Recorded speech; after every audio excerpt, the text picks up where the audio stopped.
Oh, Chris.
Yep, got it. Yep, got it. Yep, got it. Mute.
Hello,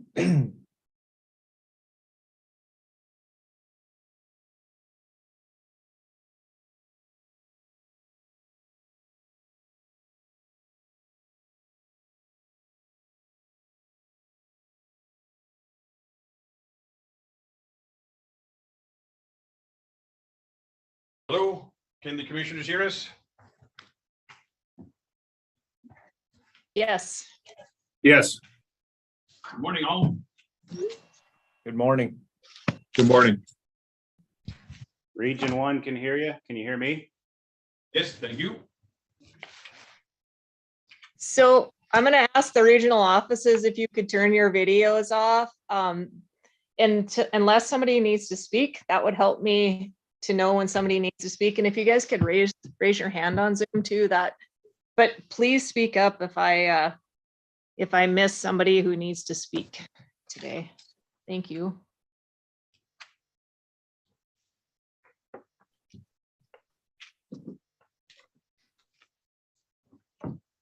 Vice Chair Tabor, can you hear us?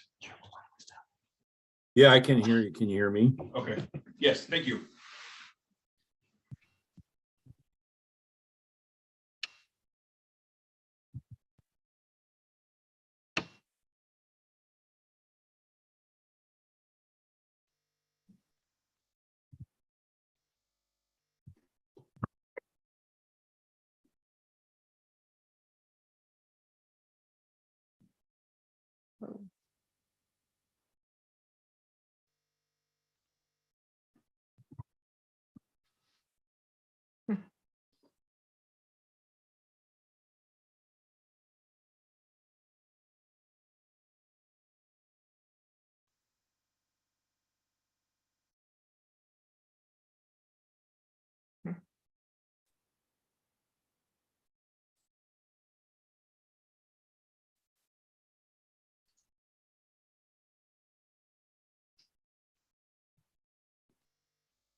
Oh, my video seems to not be working well today. Is my voice coming through okay? Yeah, it's coming through fine. Okay, You remind me of like a 1980s video though. right. I don't know. I checked my internet and it's good today. I'm not sure what's going on there.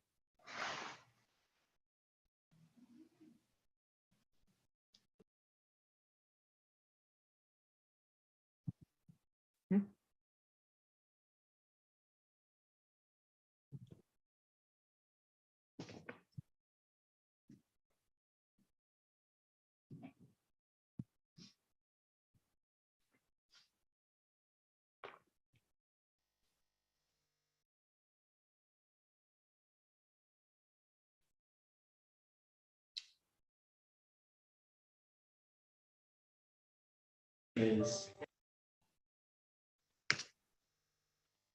good. No, they're unmuted. Good morning, everyone. Good morning.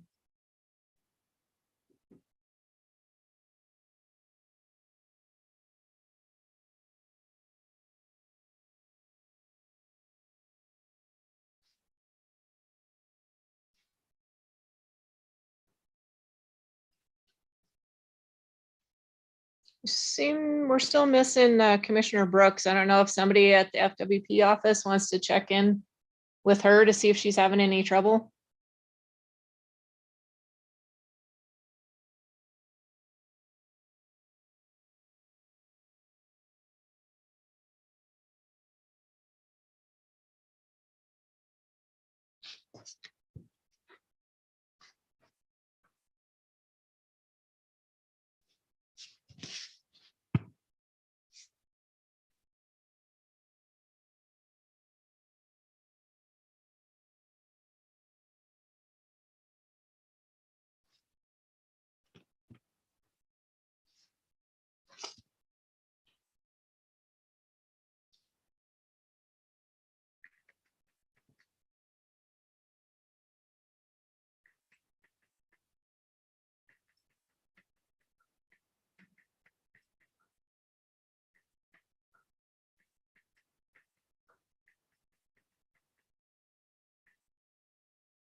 Hello. Hello, welcome. Hey, thanks. Did you have any trouble getting on, Casey? Well, I have a brand new phone, so yeah, I did, but it was more on my end. Okay, because we're still missing Commissioner Brooks. So I was just curious if she was having a tough time. I'm not seeing anyone else here. I'm wondering. Might be your view that you're using. Yeah, I'm gonna just work on that. Okay, Can you see me? yes, Chair Robinson. yes. This is Mackenzie there. I just wanted to let you know that I called Commissioner Brooke and I left a voicemail. She did not answer. Okay, I know, Chair Robinson, I know that she and her husband are traveling, but we'll Okay. see. okay. Well, we're just a couple minutes off of getting started.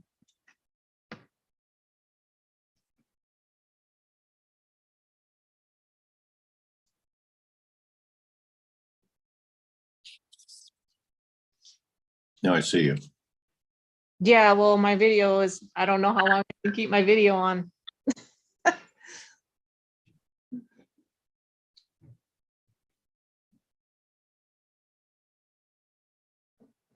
Okay, so the regional offices that might not have been on, if you would please turn your videos off.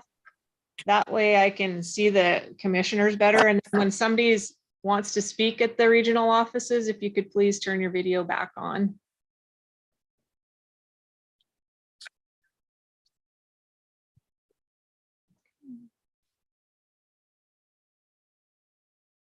Yeah, Chair Robinson, your video is really twitchy and then it just went off again. Yeah, I just turned it off. Okay. Yeah, as long as my voice comes through okay, I think we'll be okay. I'll keep trying it. Okay.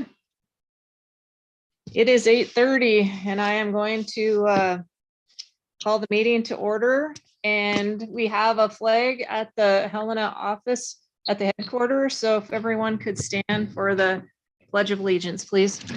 Yeah.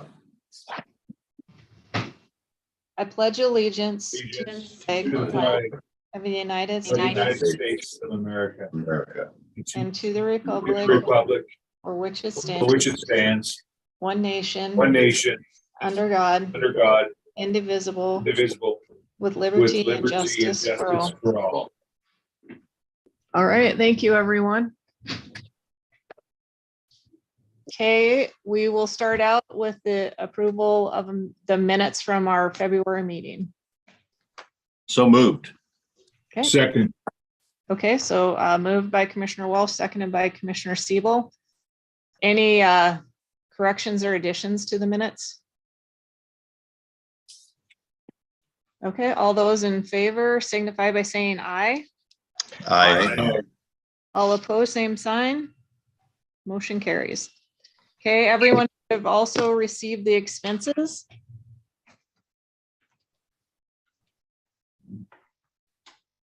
Is there a motion for the? Motion to approve. Second. Okay, okay, Commissioner Siebel, seconded by Commissioner Lane. Any corrections or additions? All those in favor signify by saying aye. Aye. All opposed, same sign. Motion carries. Okay, we'll start out with our regional reports. So Vice Chair Tabor, would you like to start? Thank you, Madam Chair. Had a number of different things going on in Region 1. We first of all hosted a visit by the governor, and what was unique about that is the opportunity for staff themselves to sit down and talk and share some of their concerns and issues relative to, statewide government and specific to FWP. And so it was a pretty unique opportunity for staff to have that contact, and it was really considered a very positive visit. Like many of the regions, been hosting some block management landowner appreciation dinners. And there's been several of those.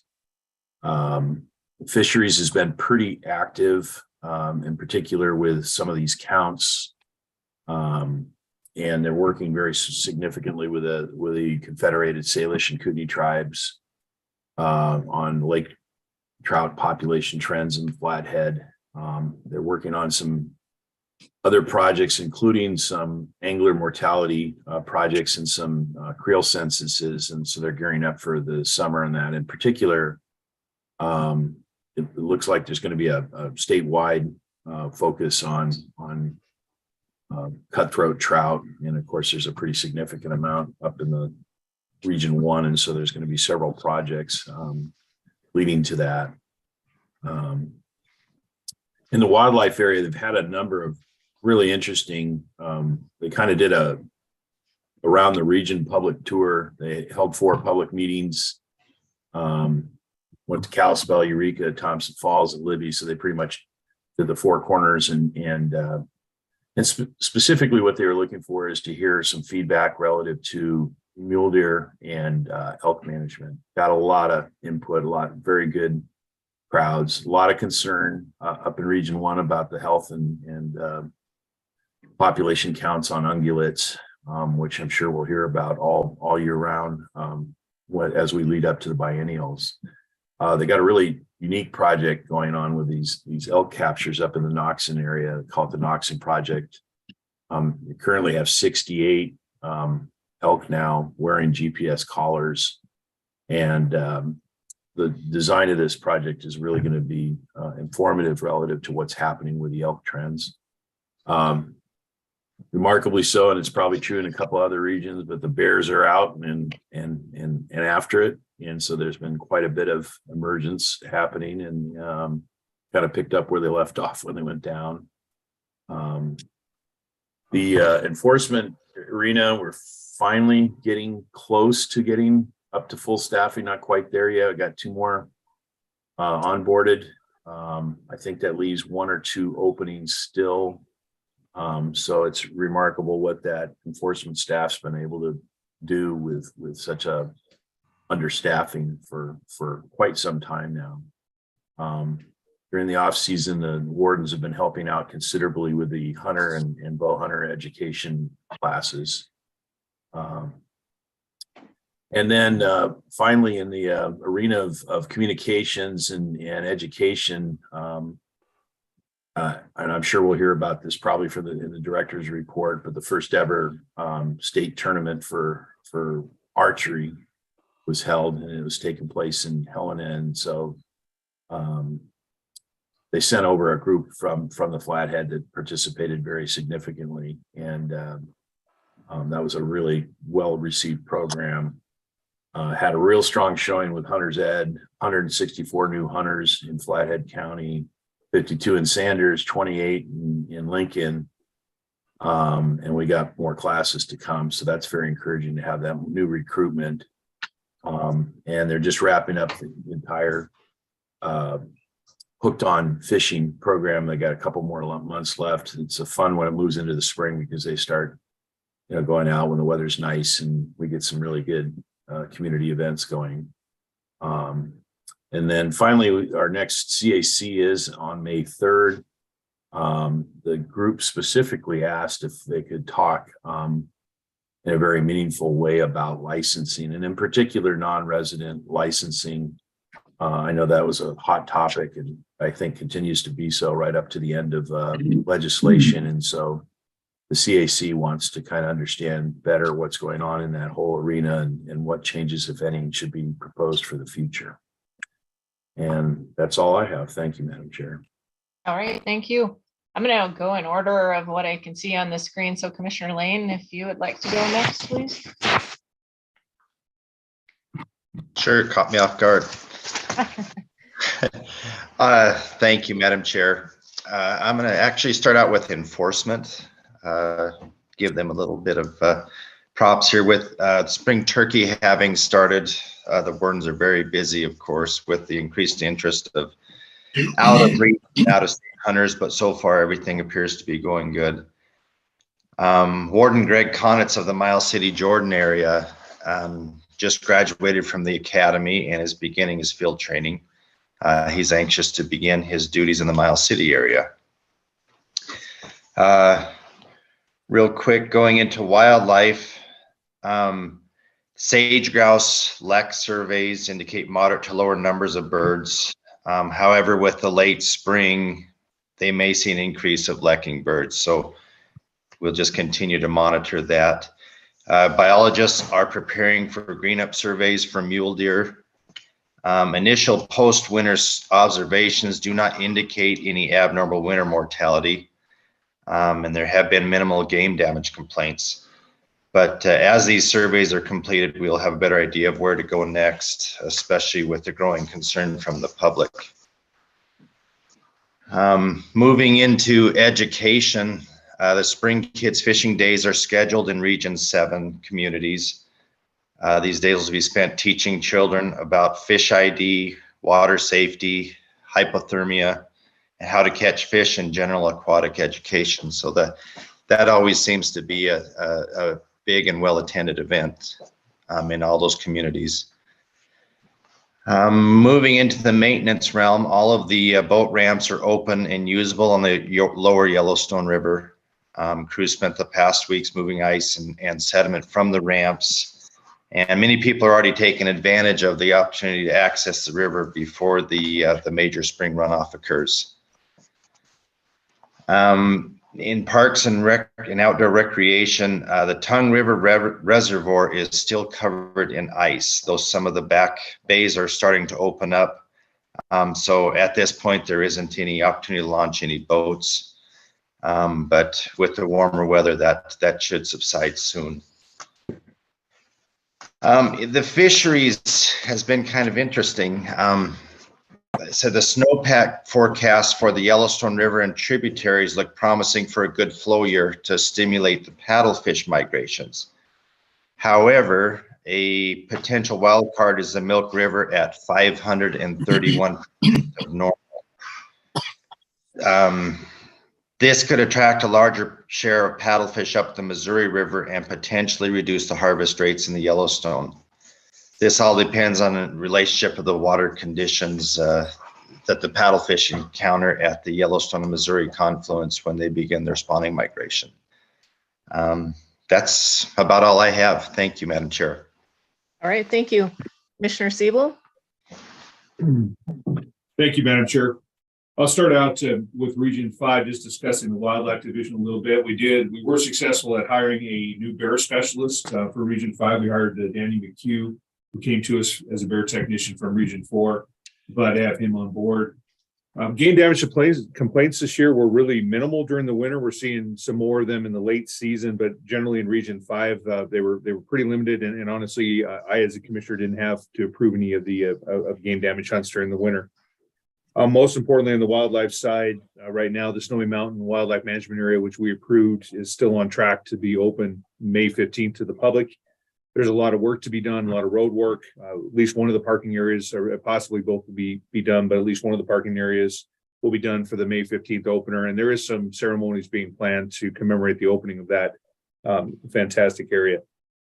On the wildlife side as well, the elk surveys have been completed, and generally in Region 500, with the exception of Hunting District 575, where there were fewer adult bulls, most of the areas southwest and north appear to be at average or above. Some areas with record high bull counts and really good calf counts. So the elk population appears to be pretty strong in Region 5 so far. The data is collected but not been totally compiled yet. Mule deer, like other places in Region 5, they're just starting the green up flights now, but the appearance right now is that the numbers are down as expected. And I think this is a theme we're going to hear time and time again throughout the other regions. But mule deer, fawns, about half in the west portion of the region, about half of normal numbers for fawns. Still, and again, mostly low ratios and low numbers so far being counted. So data still coming in, but there's probably likely in Region 5 to be recommendation or for this year to decrease the number of mule deer doe opportunities in Region 5. So expect that. Whitetail deer, on the other hand, as probably not too surprising, seem to be fairly stable, and most of the counts are near long-term averages. The fisheries division has been really busy, as I mentioned last time in my update. lots of 310 and 124 permits for the Stillwater and Rock Creek rivers being done by the department as people are still recovering from the flooding last year. There's a lot of concern about flooding again this year as we have a lot of snow in the Beartooths, and fortunately we've had cool nights and relatively cool days. Kudos to the department. They were able to turn on 124 permits for the 310 and 124s, which are a pretty big deal as far as being able to work in stream channel. They were able to do that in 50% less time than what is legally allowed. So that's really good and great to hear that the department's turning those around so quickly. On the other fisheries front, the Bighorn River trout, they did do counts. They're not totally complete yet with the tallies, but the number of 13 to 21 inch brown and rainbows looks really good. And I was told it looks to be a really good year on the Bighorn. So that's good news. In our enforcement division, of all the strange things, we're having an excessive theft of latrine risers out of our fishing access sites and park sites. So enforcement is out there trying to find those. This is something that should be called in to tip on. If you see someone with a latrine riser that shouldn't have one, they probably got it from the state, from Fish, Wildlife, and Parks. So a lot of patrolling happening already in the Snowy Mountain Wildlife Management Area, which doesn't officially open until the 15th. But a lot of people are trying to sneak in there, probably shedhorn hunting and doing other things, but it's not open to the public till the 15th. And we are going to have a wildlife auction for all the confiscated trophies on September 23rd. So that'll be coming up. Administration, I think the best part about administration in Region 5, I mentioned this last time, they set up the public meeting room the end of March, the 20th through the 31st, had enforcement in there, and they help people come in and answer questions about their applications, and we're able to fill out their applications and turn those in on the spot. It was really a good process and really appreciated by the public. On the fishing communication side, we do have kids fishing days coming up at Lake Elmo, newly done Lake Elmo, which is right behind headquarters in Region 5. That's May 22nd, 23rd, and 25th. I'm not sure what happened to the 24th there, but maybe all 4 of those days. Looking for volunteers for that. And like other areas, we've been having our block management appreciation dinners. We've had 3 completed, 1 more this week. Probably the most significant statistic I saw from Region 5 block management was the total hours of hunting for Region 5 block management totaled 97 years of hunting in Region 5. So that's a tremendous accomplishment. And also, it really gets, really wants us to thank the block management contributors and people that put their land in block management, because that's a lot of hunting, a lot of memories, and a lot of experience for people. And last but not least, I've gotten some really positive feedback from people who have received the harvest surveys from last year. And for the first time ever that I can remember, getting a call, and if you miss the call, you're actually getting a message and a callback number to be able to call that person back, which I think is phenomenal. And I've had some great responses from people who are able to call back and visit with the person on the other end and tell hunting stories and whatever. So great job to the department for that. Being able to call back, I think it's going to get us a lot better information from people that missed the first phone call. And so great job to the department on that. And I think that's an area of great improvement. So thank you, Madam Chair. All right. Thank you, Commissioner Siebel. Commissioner Burrows. Good morning, Madam Chair, Commissioners. Like everybody, we've Region 2's seen a significant uptick in anglers and floating as things are warming up. There will be a window before runoff, and then we'll see everything go out, and that'll slow down. Park and outdoor rec staff, they're working on opening the fishing access sites, but it's been challenging, especially turning on water because of the late cold and snow. Biologists are working on the spring green up surveys for deer and elk, but like last year, it's challenging. They're seeing the elk and deer already transitioning up to the higher elevations. There's their FWP is coordinating on a front country recreation with other land management agencies. Initial work is to see where they have similar challenges and to seek opportunities to provide better services across those jurisdictional boundaries. It's in the initial stages, but they're already seeing opportunities there. Staff's working with a geotechnical firm at the Milltown State Park Overlook site. The report indicates the cliff edge has been eroding for quite some time, and the overlook face will eventually fail. The recommendations include a more permanent closure on the rail tunnel under the site and a more physical barrier to the cliff edge. Staff closed the overlook last year and recently placed a new barrier fencing and signage to block the access to the overlook area, and they'll continue to monitor. But the plan is to keep it closed as it naturally erodes. And there's a couple other things, but I think that's pretty much it, other than the Citizen Advisory Committee meeting will be May 11th from 6 to 9 in Missoula. Okay, thank you, Commissioner Burrows. Commissioner Walsh? You bet. Chair Robinson, I did hear that Commissioner Brook is now online. Yep, I can see her. So thank you. Okay, great. You bet. The Region 4 office has been very busy selling hunting licenses, especially busy as the April 1 deadline approached. Staff did a great job and things went smoothly. I'm waiting to hear if the numbers are up or sideways or down, but I think they're probably up. As a key indicator of growth and interest in hunting, the hunter education classes have been as busiest in the last few years for Region 4.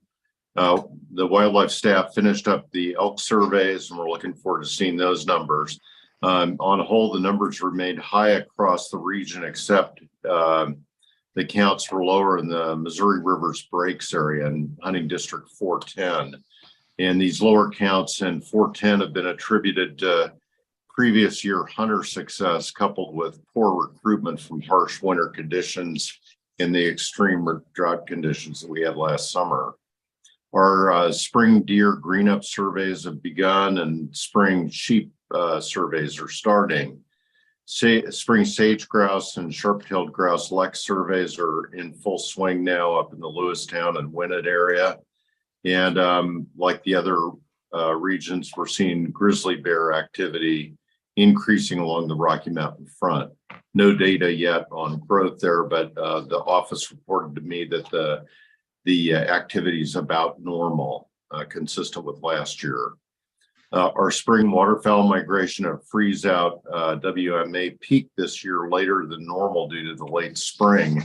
Highest waterfowl numbers observed were on April 5th with 88,000 white geese and 1,300 swans. And the office reported lots of visitor use. Our fisheries staff have begun the field season and crews are out working to complete surveys. Currently, there is above average snowpack in many drainages and like other areas of the state, we're seeing flooding, but I think really good indications for a strong season for fisheries. I want to report a little more detail on the Smith River. The regional office did a flyover survey on the 14th last Friday and confirmed that the river is now open. But permit holders are urged to use caution and consider their floats because the campsites are still full of snow and many of the boat ramps are covered with snow. The river rangers floated last Saturday and Sunday, and while they reported no obstructions, they just encourage people to prepare carefully if they're going to make that float. Wardens have been responding to a few black bear complaints as the bears have been coming out of the den to seek food. And as everyone knows, the hunting season on black bear started last Saturday. Block management contracts are out for landowner signatures and staff are working to open the BMAs for spring turkey season, which started on Saturday. Just one note on a new employee. Want to welcome Alex Scholes, the new regional parks and outdoor recreation manager. And then I also wanted to comment that we will be having and this is really Region 3, I think, but the Montana FWP in Lewis and Clark County on May 4th at 6 p.m. at the Craig Volunteer Fire Department will be hosting a meeting on the expansion of the overflow parking at the main Craig fishing access site. And then we also have a meeting on the Upper Missouri Reservoir Fisheries Plan on April 19th this week at 6 p.m. in the auditorium of the Montana Wild Education Center in Helena. And we'll be updating anglers and the public on population trends of principal game fish in the plan area. Thank you very much. Thank you, Commissioner Walsh. Commissioner Brook.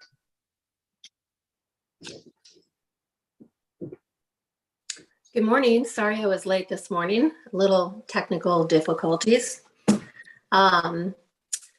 Let's see, in Region 3, the fisheries are doing their spring electrofishing.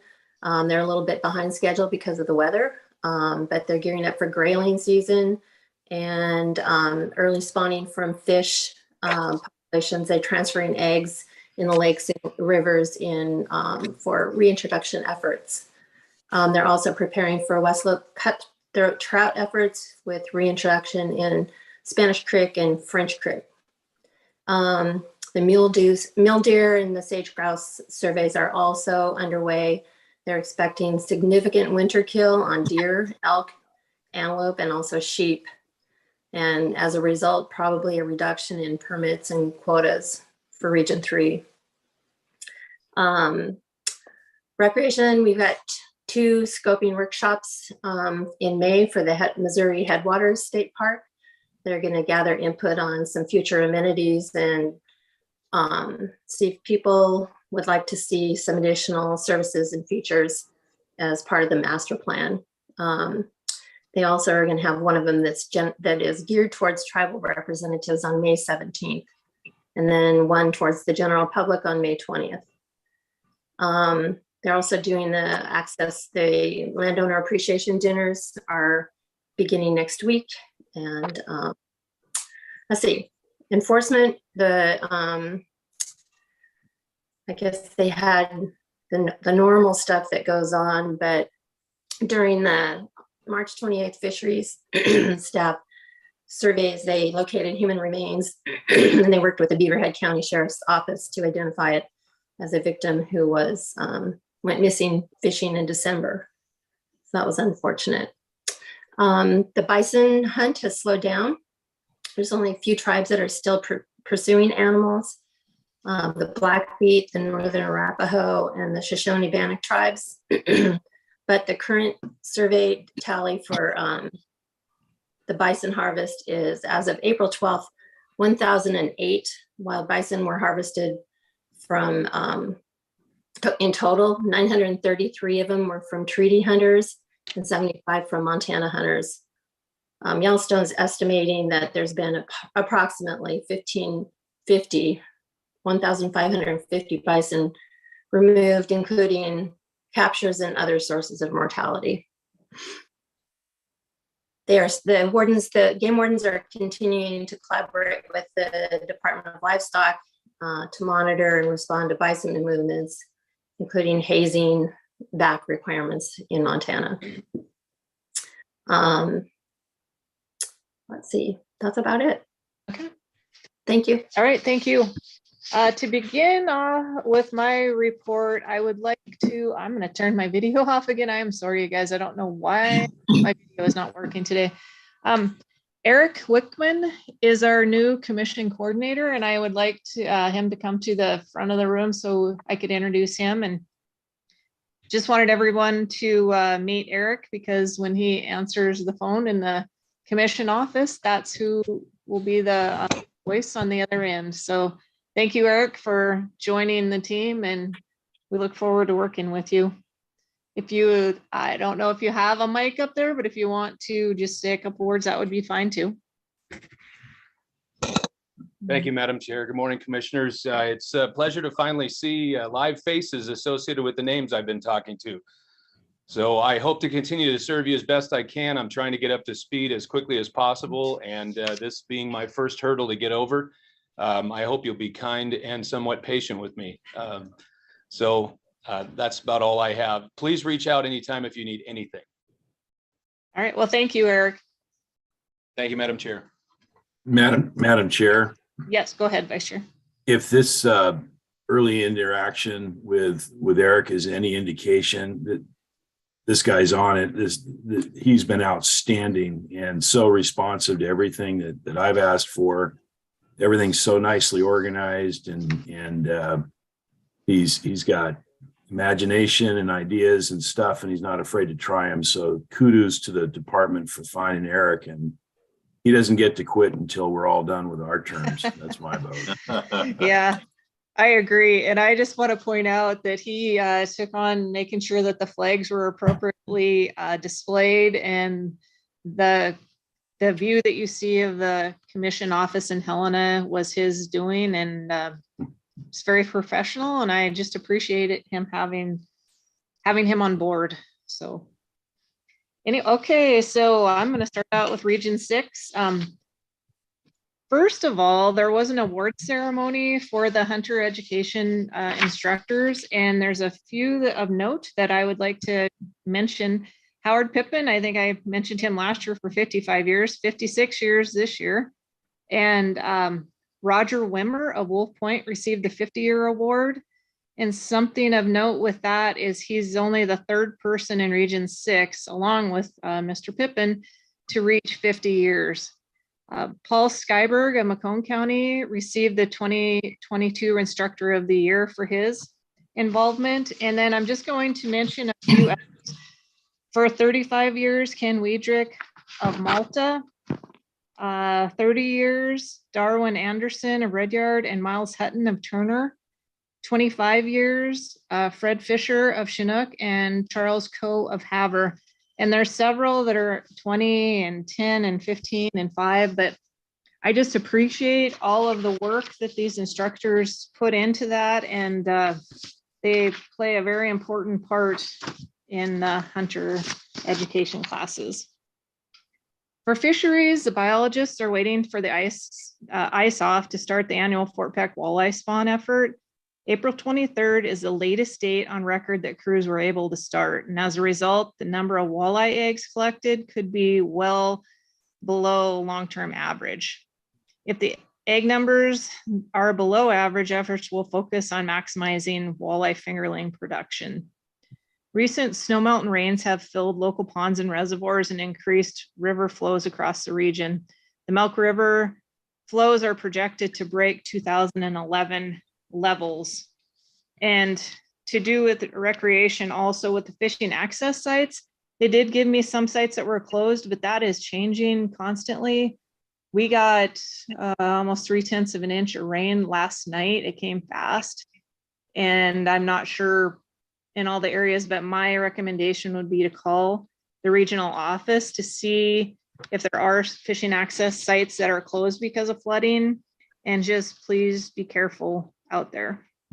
Things change fast. On the access, Katie Iverson is working on the PALA renewals and new projects.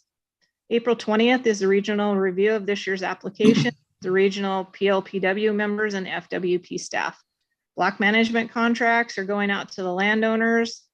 The landowner appreciation dinners did happen. They were happening when we had our February meeting and after that.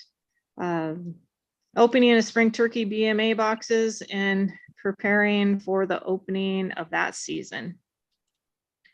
Spring wildlife surveys are off to a slow start due to late snowpack. Staff is beginning the mule deer, green up, and grouse surveys. Sage Grouse translocation to Alberta was canceled this spring due to snow, and we'll evaluate the feasibility of picking back up next year. Swift fox census in north central portion of the region wrapped up the field portion. Number of swift fox live trapped were equal to previous high censuses in 2005. Data analysis is underway to estimate the current population size. We have a new wildlife biologist in Glasgow who started Monday, and I would like to welcome Erin O'Hara. The annual, let's see. Okay, recently we have two more hires too. Recently hired two new full-time maintenance staff. Welcome to Zach Kramer and Chad Dawson. Gearing up for the spring season, and we'll be monitoring sites for flood damage along the Milk and Missouri rivers. Progress is being made on a proposed new field office location in Havre. Public scoping meeting is being planned for May 1st at the current field office location to help inform the public of the process, plans, comments, and opportunities. So that wraps up my Region 6 report. I think that Quentin, Mr. Kujala will do the director's report if you'd like to do that, please. Thank you, Chair, and other members of the commission. Yeah, Quentin Kujala here, fortunate to be Chief of Staff for Fish, Wildlife, and Parks. Hello, my first time meeting the two new commissioners, Burrows and Brook. Looking forward to meeting with you and of course the rest of the commission. Deputy Director Temple was looking to stand in for Director Warsek and the legislature. What we think is one of, if not the last committee hearing for us. He had to run across the street and participate in that hearing. So he sends his regards and his regrets that he can't be here. But again, that's part of the news that I'd offer is the legislative session is winding down. And again, that's coming to us. And today, what we think will be our last hearing needing to be participated in. I'd also thank all of the commissioners and the regional staff that have communicated the efforts, ongoing efforts in the region. And of course, the regional staff that are engaged in those efforts. It really has come to be a great, the commissioner overviews have come to be a great opportunity for the public and for Helena staff and for other regional staff to see just exactly and hear just exactly what's going on in the region. So really appreciate the effort on both sides of the conversations the individual commissioners are having with regional staff.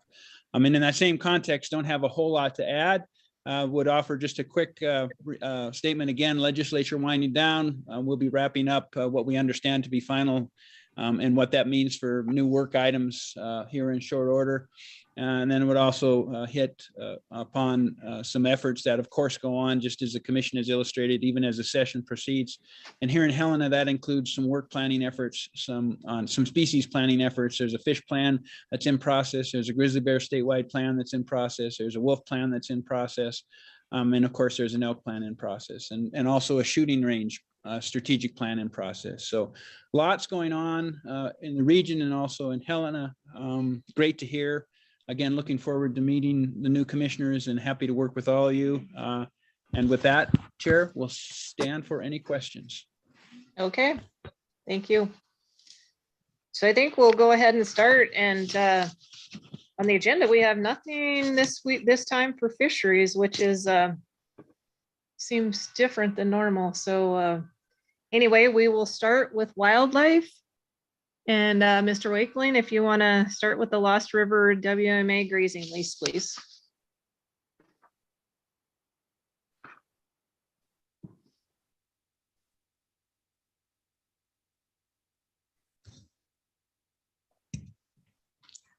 Good morning, Madam Chair, members of the commission. Just do a real quick audio check. Can you hear me sufficiently? If they could maybe turn it Okay. up just a smidge. Already. Thanks so much. Brian Wakeling, I'm the Management Bureau Chief within the Wildlife Division. And we do have 3 topics for the commission to consider today.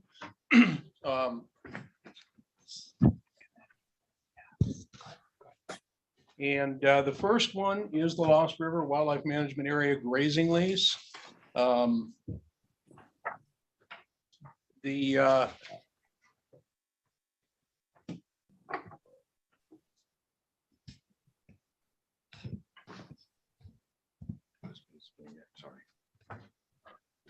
Okay, so the Lost River Wildlife Management Area, it's located about 45 miles north of Havre. We don't currently have a grazing lease on that wildlife management area. However, we have conducted put a plan together. We have conducted an environmental assessment on that. The plan is to try to put this grazing lease, if it's approved by the commission, it will incorporate not only the lands within the wildlife management area, but it also incorporates some of the school trust lands that are adjacent to that. One of there's a couple of reasons why this is going to be really advantageous. The wildlife management area obviously is there for wildlife, but as I know members of the commission are well aware, grazing can certainly be used as a tool that will benefit wildlife. And so our objective is to use that primarily a summer grazing period, May 15th through October 15th, trying to manage the grazing there and keep the animal use at a reasonable level. But it's also gives us the ability to put some, address some of the fencing issues that exist currently on the wildlife management area. So trying to exclude cattle or manage cattle currently without this grazing lease is somewhat problematic. So essentially what this would do is establish a grazing lease for a period of about 8 years and would help us manage that wildlife management area. If there's questions, I'd certainly be glad to address those. We also have a wildlife biologist, regional biologist on standby in case there's specific questions. Okay, thank you. Are there any questions from any of the commission? Oh, Commissioner Siebel. Thank you, Madam Chair. Mr. Wakeling, I just had a quick question. Read through the materials. I didn't see anything about the actual lease rate. Is this going to be handled at the same rate as the school trust land that's adjacent to it from a cost perspective? Thank you, Madam Chair, Commissioner Siebel. I believe I'll have Scott Hammer. He's our regional biologist. I'll have him respond to that question if we can get him pulled up. Yep. Oh, you just muted yourself again. Oh, wait, nope, I'm on there. Okay, there you go. Yep. Madam Chair, Commissioner Siebel, they have a rate, since they would be doing some defense maintenance, they'd go to half our standard rate. So it's similar to the DNRC grazing rate. I think our rate this year is slightly above the DNRC, but pretty similar to what theirs are. It kind of can vary from year to year. Okay, thank you.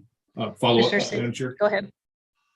Just a quick additional question for either of you is this open to competitive lease, or I assume whoever has a state lease right now on the school trust land will be the person offering this lease, correct?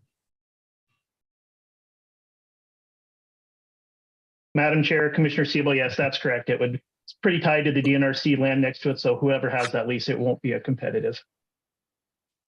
Great. All right. Madam Chair. Go ahead. I'd like to make a motion to accept it. Okay. I move the Fish Wildlife Commission approve the Lost River Wildlife Management Area grazing lease. I'll second it. Okay, seconded by Commissioner Lane. Any other questions before I go out for comment?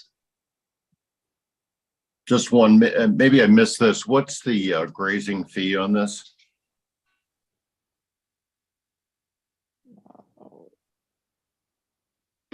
Mr. Hammond, are you, yep, if you want to, could you answer that?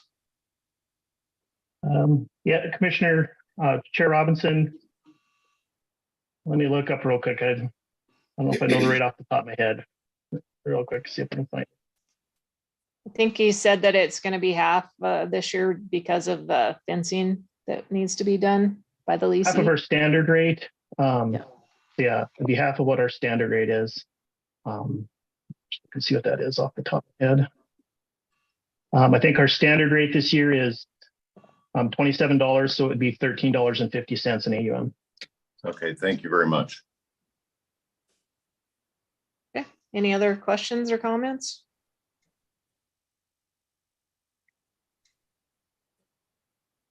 Okay, just a reminder to the regional offices, if you do have somebody that wants to speak, please turn your video on, and if you could raise your hand if you are capable of doing that at your office too. Just helps me to remind me if someone wants to speak. I guess I didn't ask who is handling the commenters in the Helena office. Madam Chair, this is Mackenzie Varick. I am taking public comment today. Perfect. Do we have anyone with their hand raised? No, we don't, Madam Chair. Thank you. Okay. So it doesn't look like we have any public comment on that. Any further questions before I call for a vote? Okay, all those in favor of the motion signify by saying aye. Aye. Aye. All opposed, same sign. Motion carried. Okay. Mr. Wakeling, I'm going to move to the fall migratory bird regulations, please. Thank you, Madam Chair, members of the commission. Again, Brian Wakeling, Management Bureau Chief. Kind of the Reader's Digest version of what we're presenting to you here today is that we're not recommending any changes to our migratory bird seasons. Just real quickly for the benefit of probably many of the public, migratory game bird regulations tend to be a bit more challenging than a lot of others because they fall within the purview of the Migratory Bird Treaty Act and also some of the federal frameworks that are established by the U.S. Fish and Wildlife Service. And so those federal frameworks establish kind of the outside bounds of what we can do. And so then trying to manage our seasons can be a little bit challenging, trying to get the right number of days, the appropriate bag limit. The other thing that's a little challenging here in Montana is, and somewhat of a benefit, is we kind of straddle two flyways. The eastern half falls within the Central Flyway, and the western half falls within the Pacific Flyway. The department is represented on the Flyway Councils. Division Administrator Ken McDonald is our Pacific Flyway rep. I serve as the Central Flyway rep. We also have technical staff people who serve on that. Jim Hansen was our Central Flyway technical lead. He has passed away, unfortunately, last fall, and we have yet to fill that position. Claire Gower is our Pacific Flyway technical lead, and she's been really instrumental in trying to keep both the Pacific and the Central Flyway information moving forward. Some of the, just to real briefly go over the season dates, I think it's important to point those out. Within the Pacific Flyway, ducks, coots, and geese are September 30th, 2023 to January 12th of 2024, except for scaup. That season closes on December 24th. Swans would be October 7th through December 1st. In the Central Flyway, ducks and coots, there's two zones within the Central Flyway, a northern zone and a southern zone.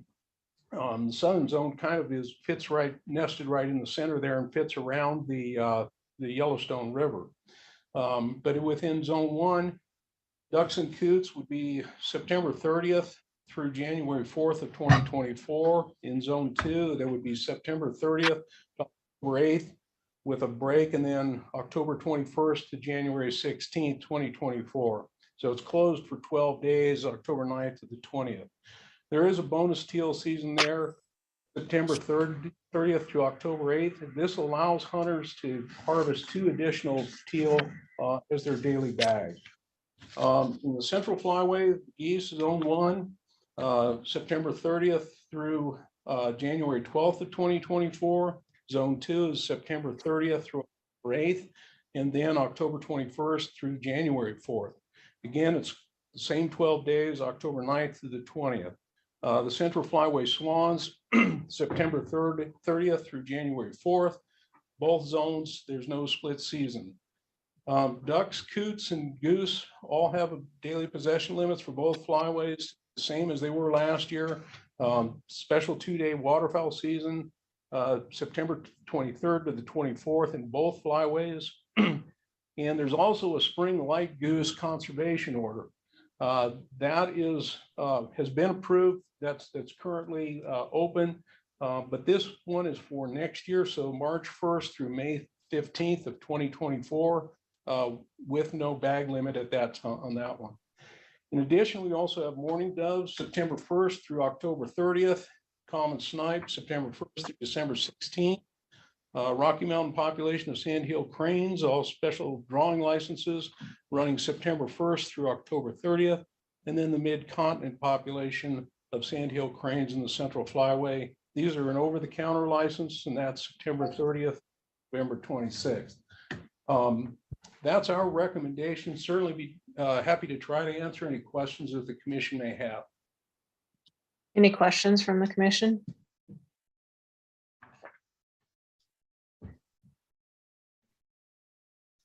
Madam Chair, Yes, go ahead, Vice Chair. I move that the Fish and Wildlife Commission approve the 23-24 migratory game bird seasons as presented by the department, with all other aspects regarding prior seasons adopted, except for those influenced by routine calendar rotations. I'll second. Okay, Commissioner Burrows for the second. Okay. Any other comments or questions before I go out for public comment? Okay, for the public, if you do want to comment, make sure you raise your hand. I see Jeff, if you would like to comment. *6 if you're muted.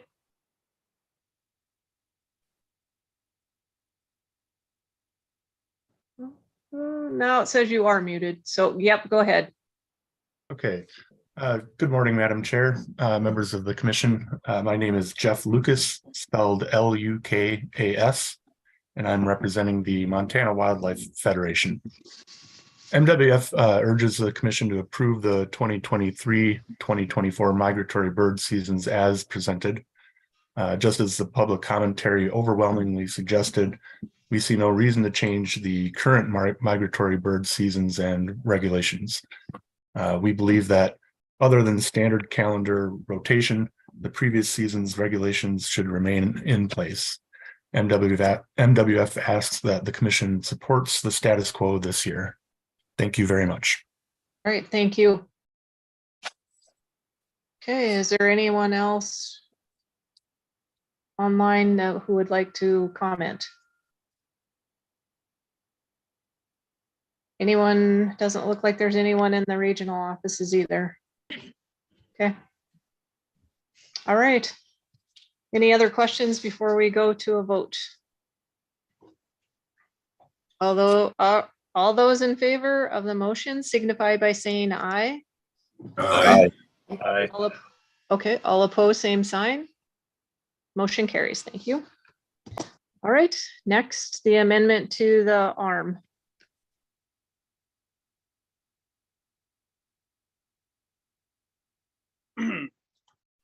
Thank you, Madam Chair, members of the commission.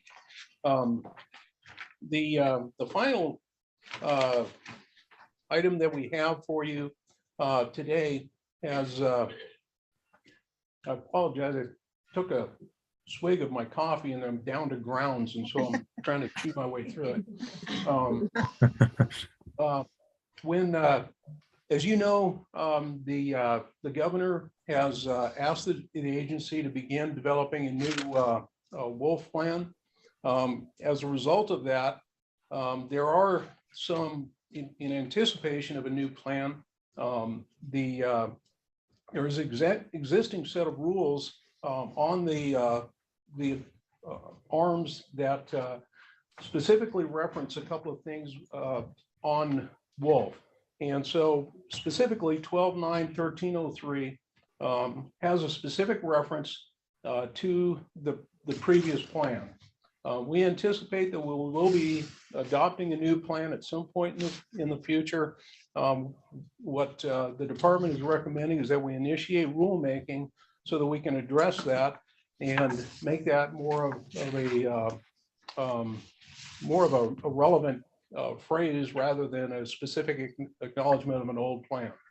So what the department is asking for today is that the commission ask the department to initiate rulemaking. At this point, we don't have any draft rules. We don't have any proposed rules to present to the commission.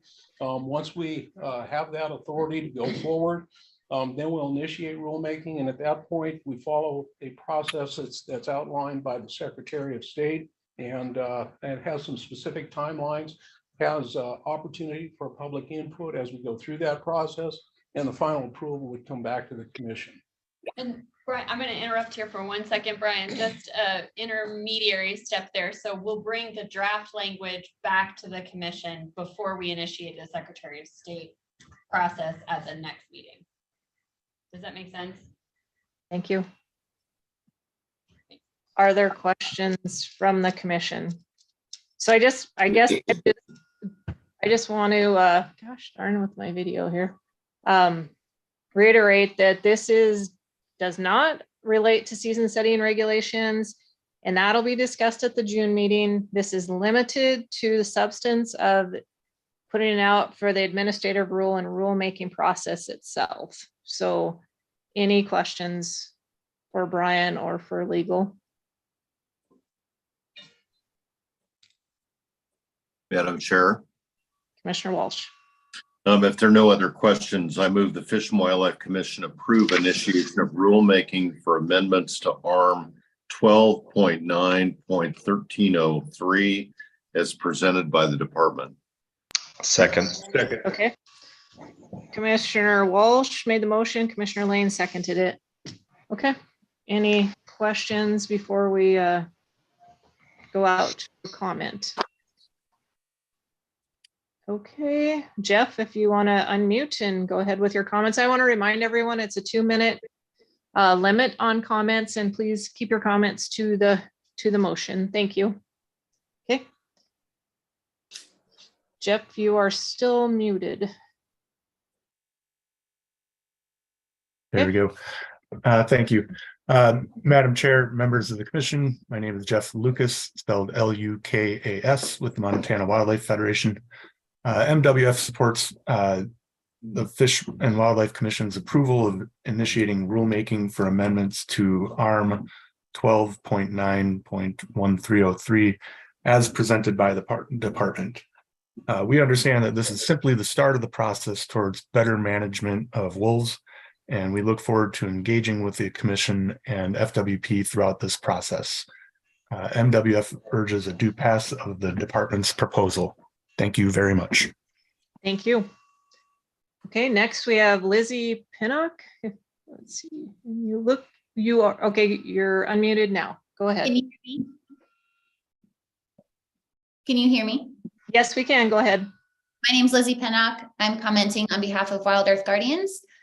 We urge the commission to either not initiate the rulemaking or to initiate the rulemaking, but also consider an alternative where the specific reference in the ARM to the wolf management plan is edited, not to remove mention of the wolf plan, but to explicitly mention it and make clear that it applies to any iteration of the wolf plan.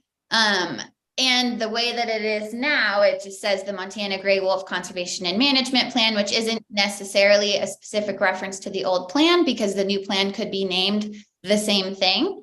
And explicitly mentioning the plan in the ARM is important because it supports the contention that the plan itself is subject to the public participation procedures outlined in the Montana Administrative Procedure Act, Section 24302.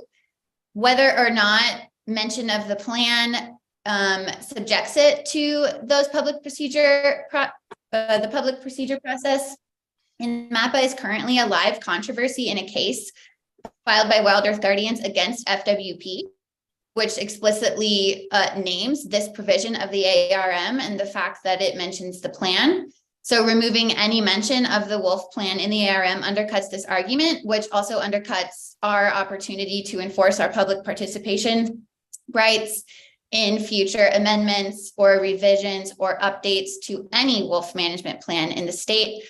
FWP and the commission have repeatedly mentioned and relied on their commitment to public participation. And with the new wolf management plan, this has been discussed as improved transparency and collaboration, and conveniently MAPPA Section 24302 already ensures that these objectives are met. So keeping it in the rules is a really great way to make sure the public has these rights under the Administrative Procedure Act to continue to participate in the future, which is how we get the best plan. Thank you. Thank you. Okay, I don't see any other hands raised. I'll give you a couple seconds to raise your hand if there is someone. Okay, Norman Bishop, you don't look like you're muted, so you can go ahead with your comments.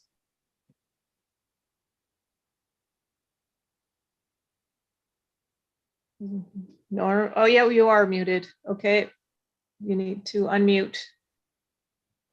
Are you- There- Go ahead. Good morning, Madam Chair and Commissioners.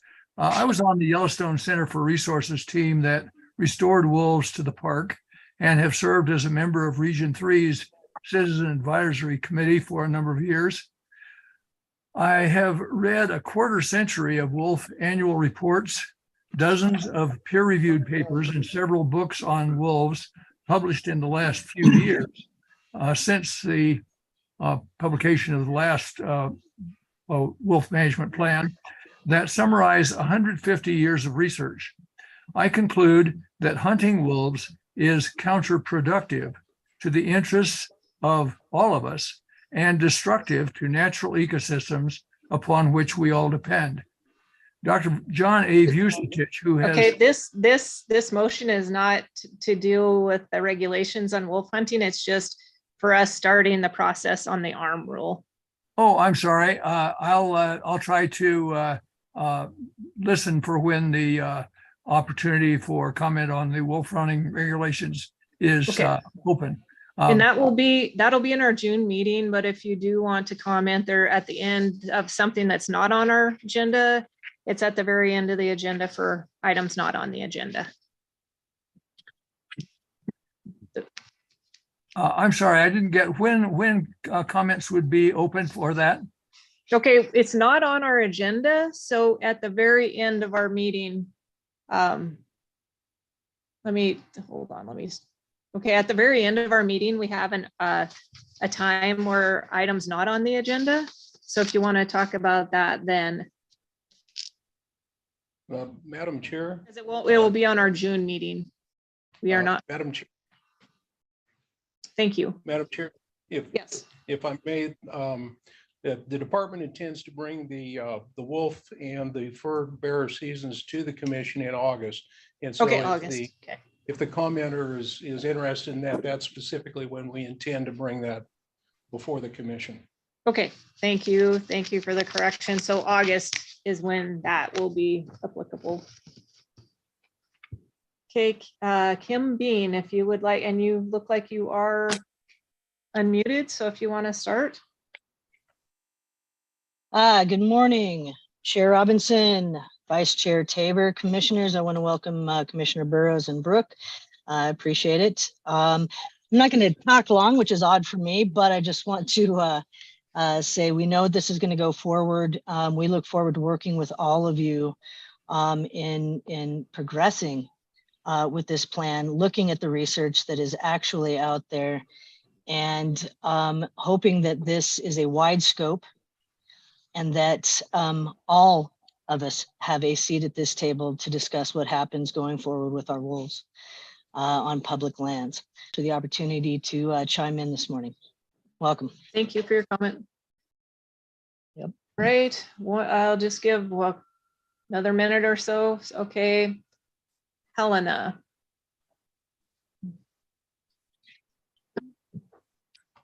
Okay, you are muted, Helena, if you want to. Okay. Hi, can you hear me? Yes, we can. Good morning, Chair Robinson and Commissioners. My name is Helena Edelson. I'm representing the Large Carnivore Fund in Gardner, Montana. We feel that the proposed amendment to the arm control methods of gray wolf, include non-lethal and lethal means, is too vague. The text only references the Montana Gray Wolf Conservation Management Plan versus a specific dated version. And we feel that the text must be added to understand the reasoning FWBP and the Commission seek to amend this arm. Thank you for the opportunity to speak today. All right, thank you. Is there anyone in the regional offices that wants to speak?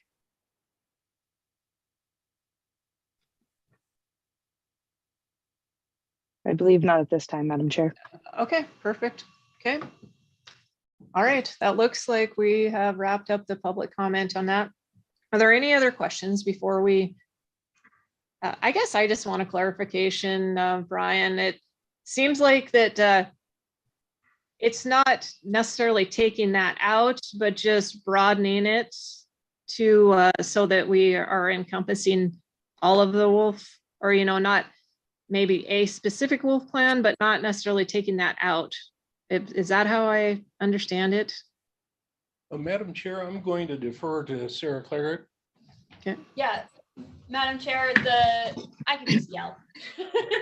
You're right, that the hope here is just to broaden so that this would be timeless. It would apply to whatever the current wolf plan is that's in place.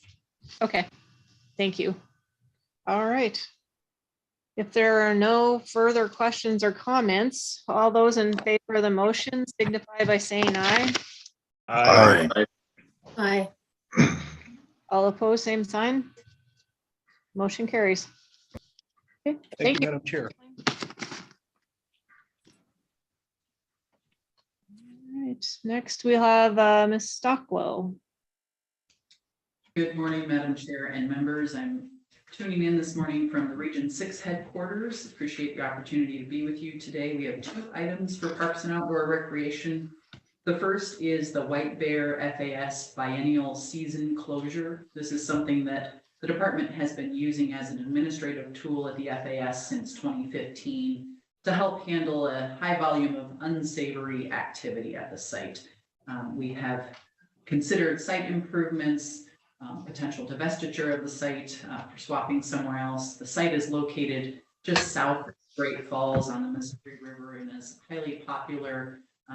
We've had to close it though in the summer seasons. We've been doing that again since 2015 just because of the types of activity that have been attracted to the site. The last sentence in the background of your cover sheet says the department continues exploring alternatives that would allow the FAS to be open in the summer months, but has not found a satisfactory solution thus far. I'm happy to report that the region has really dug in the last few months and reconsidering what our options are here and is working on a proposal for improvements at the site that we think will make this less prone to unsavory activity and more available for the public all year round. And that's really the goal we want to get to. So I think Jason Roden and Alex Scholes, Derek Miller, and Cannon Colgrove for their leadership and re-looking at the site and what we can do there. And I feel confident we'll be bringing forward a proposal to do some site improvements that will help alleviate the situation and prevent the need for this biennial closure in the future. But as proposed, we would ask that in the meantime that we continue the seasonal closure in 23 and 24. It lasts from the beginning of June to the beginning of September until we could get those site improvements made, Madam Chair. Okay, thank you. Do you want to go ahead and present on the FAS annual rule? And then we can, I think we could go out together on that. Okay, certainly, Madam Chair. The other item in front of you is a renewal of the annual rule for fishing access sites that was last adopted by the Commission in April of 22. This annual rule deals both with public use regulations and fees for fishing access sites, as well as camping, group use fees, facility rentals, etc. As you have heard at the last few meetings, we, under the reorganization of the department, are working toward a consolidated set of public use and fee rules. And just as a preview, we'll be coming to you in June, asking for a green light to initiate that rulemaking for consolidated public use rules. And much like this wolf rule discussion this morning, we'd ask for the initiation at your June meeting, most likely come back to you with a draft proposal in August. And then initiate, if you gave the green light at that time, the actual MAPA process for those rules. Just wanted to give you a heads up as to where we're going over the rest of the year, Madam Chair. Okay. Thank you. Are there any questions on either one of these issues? Commissioner Siebel? Madam Chair, Ms. Stockwell, I'll just make a comment that at first reading the White Bear Fishing Access, I know we approved that a couple of years ago, but wasn't really happy with the idea that we were just closing a site that was available to the public and very close to Largetown. I did talk to Region 4 and really appreciate, I talked to Dave Holland up there, and after talking to Sergeant Kilbreth and Helena, and got a lot of information about the improvements. So I'm really excited and really glad to hear. I just want to throw that out that there's going to be improvements made, you know, potentially trails, running trails, better access, and to make that site usable for the public. So that's really important, and I commend the region for doing that. So thank you. All right, thank you, Vice Chair Tabor. Thank you, Madam Chair. The only question I had is, in light of the fact that these there is a potential for improvement and all that, would we just do this for the 23 year in hopes that by 24, we might be able to keep it open? I know it's a biennial process, but it sounds like there's a solution at hand and that we might have the opportunity to go live in 24, but I may have misunderstood what Ms. Stockwell said. Madam Chair, Vice Chair Tabor, I think the timing has yet to be fully understood of how long it could take us to get the improvements done. I think we'll certainly apply speed and get this going as fast as we can, but we still need some time to go through some public scoping on the proposed improvements, go through a MIPA process with that proposal once a draft concept is finalized for consideration, et cetera. And then the construction process, there are always periods of time that takes and contracting, et cetera. So I would feel uncomfortable promising that we could have the site open, definitely open in 2024 year round. I think I would suggest going ahead and adopting the biennial closure. And then if we can lift that for 2024, lift it early, we would propose to do that and come back to you with that. Thank you, Ms. Stockwell. Madam Chair, I'd like to make a motion. I would just make a suggestion. I mean, your motion could state that if it does open, if the improvements are made, that the opening could be earlier. That would help us to not have to bring it back on the agenda. But up to you. I guess that's a question for legal. Can it be phrased that way? I mean, I assume that the department, if it wants to move it, it would bring it back. I could put in the motion or earlier if deemed prepared.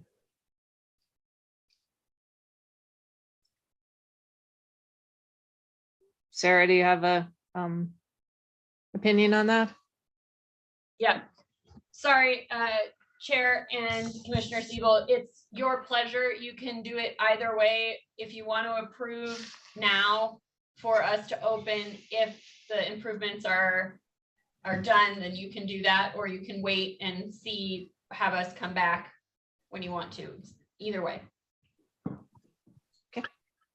Madam Chair, I think I'm just going to stick with the recommended motion. I move that the Fish and Wildlife Commission implement a biennial season closure of the White Bear FAS from June 1st to September 4th, 23, and from June 1st to September 2nd, 24. And then did you want me to make a second motion on the other one, or? Oh, yeah, sure. Well, let's get a second first. I second. Okay, Commissioner Siebel. Okay. And then I move the Fish and Wildlife Commission renew the FAS annual rule with no changes. Okay. Is there a second? I'll second. And okay, Commissioner Lane, I think. Okay. Yes. Okay. Any questions before I go out for public comment? Chair Robinson. Commissioner Walsh.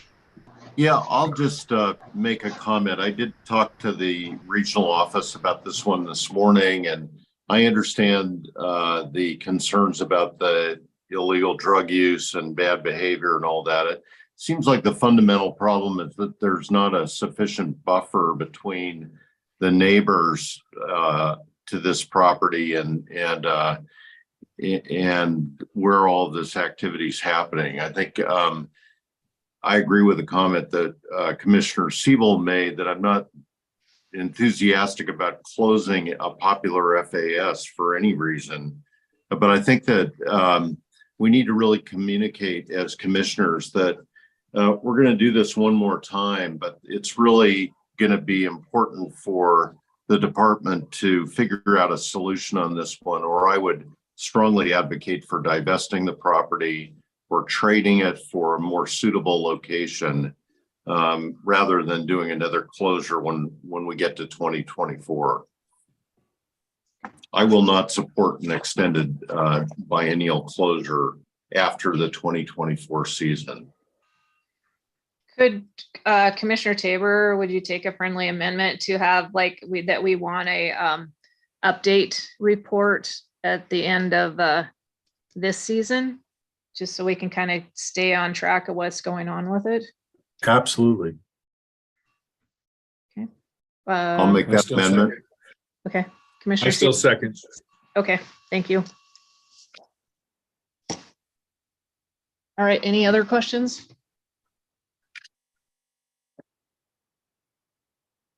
All right, I see I have one.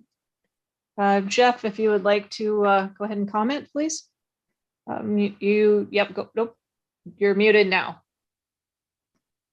Okay. All right. Thank you, Madam Chair, members of the commission. This comment is for the FAS annual rule. My name is Jeff Lucas, spelled Lukas, with the Montana Wildlife Federation. MWF sees the value in renewing the FAS annual rule with no changes. We understand that more time is needed to develop consolidated public use and fee rules for all FWP sites. So we look forward to seeing that end product. MWF supports the Fish and Wildlife Commission renewing the FAS annual rule with no changes and urges a due pass. Thank you. Thank you. And just to clarify, I am taking comments if you have comments on either of the motions. So Lawrence Duncan, you're muted right now.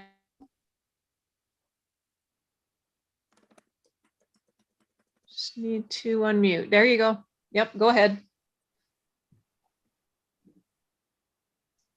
Go ahead, Mr. Duncan.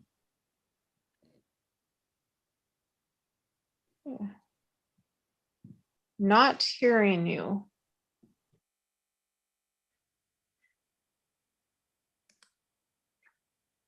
Shows him unmuted. Is there any IT? Do you have any suggestions?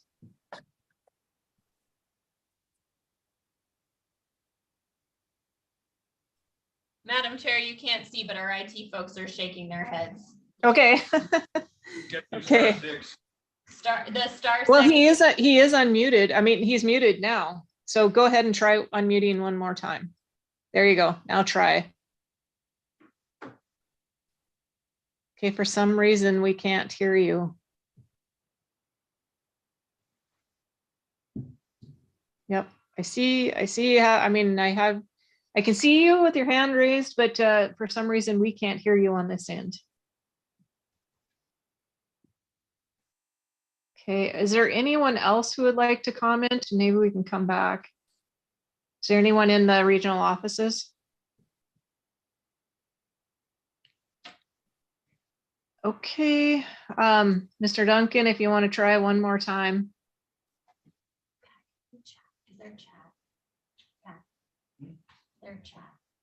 Can't hear you. Madam Chair, we have one more commenter if you'd like to take them at this time while we try to wait. Sure. Okay, B, you need to unmute. *6. There you go. Now, go ahead.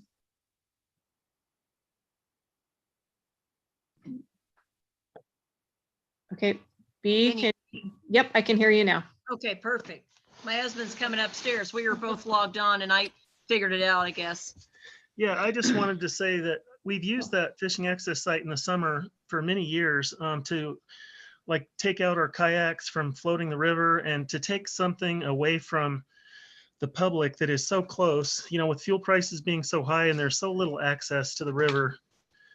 I just think that even the summer closure, I'm against the summer closure.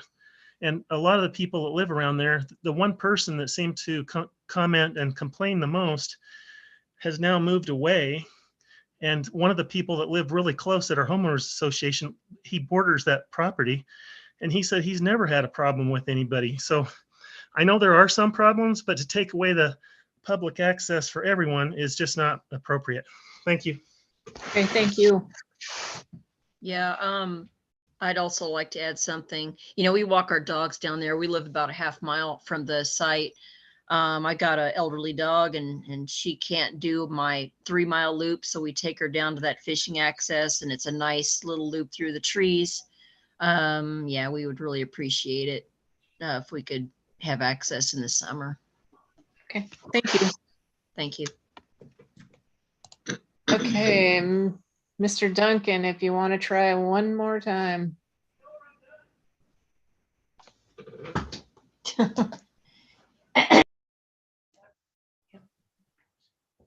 That was Mr. Duncan. Okay, got it. Okay. So I think we got everybody then? Okay, you still have your hand raised. Okay, perfect. Thank you. Okay, I don't see any other, is there anyone in the regional offices? Okay. All right. Any questions from the commission or comments before we go out for a vote on the White Bear Fishing Access Site? Chair Robinson, Commissioner Walsh. I just have one question for Ms. Stockwell, and that is, would it be possible to close this site at 6 p.m. and keep it open during the day?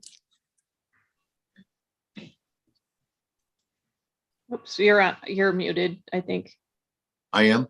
Nope, No. you heard you. Yep. It was me, pardon me. Madam Chair and Commissioner Walsh, I would defer to the region to present a little more detail about that potential. If the acting regional supervisor, Jason Roten, is available in the region.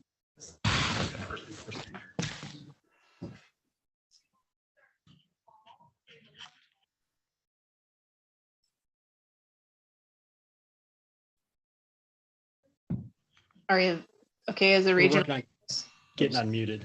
Okay, nope, you're muted. You're unmuted. We can hear you. I'll default that question to Dave Holland with enforcement. Madam Chair, members of the commission, I'm Dave Holland. I'm the regional captain, game warden captain.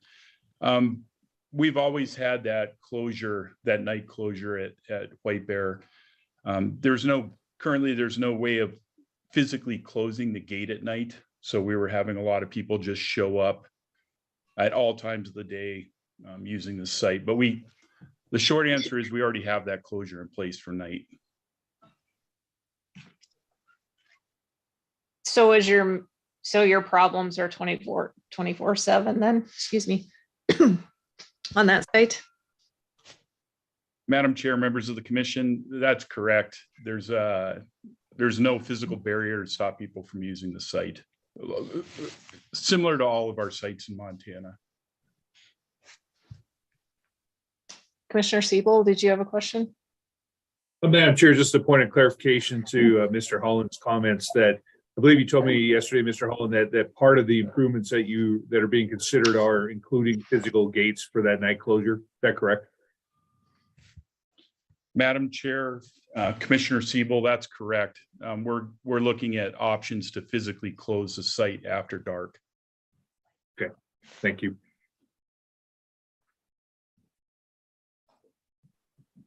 Commissioner Burrows. Madam Chair, I agree with Commissioner Walsh that I wouldn't support a closure beyond, we continue to drive our recreation opportunity. You see more and more people out there. And I think, closing off an access is just going to drive more people into those other spots. And it seems to me like a gate closure shouldn't take 2 years to get on there.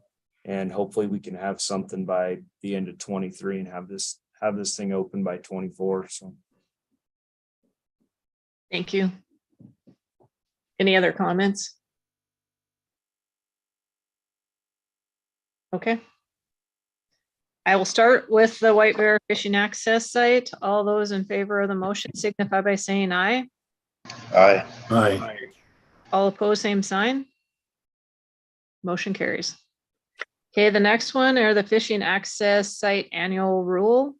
All those in favor signify by saying aye. Aye. Aye. Aye. All opposed, same sign. Motion carried. Thank you, Ms. Stockwell. Okay, then we will go to Land and Water.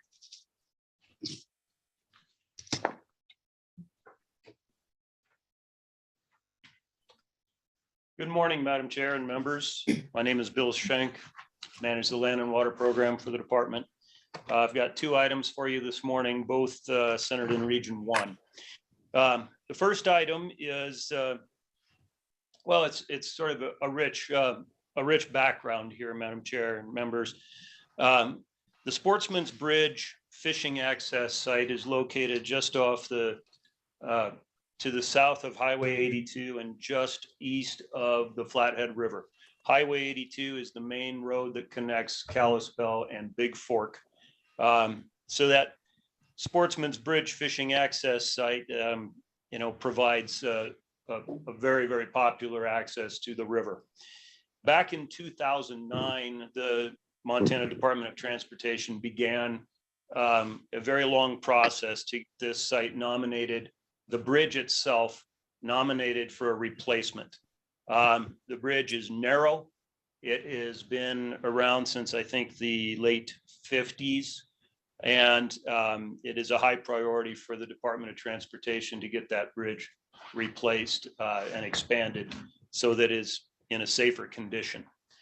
In order to do so, on the eastern side of the bridge, they will need to expand the highway shoulder.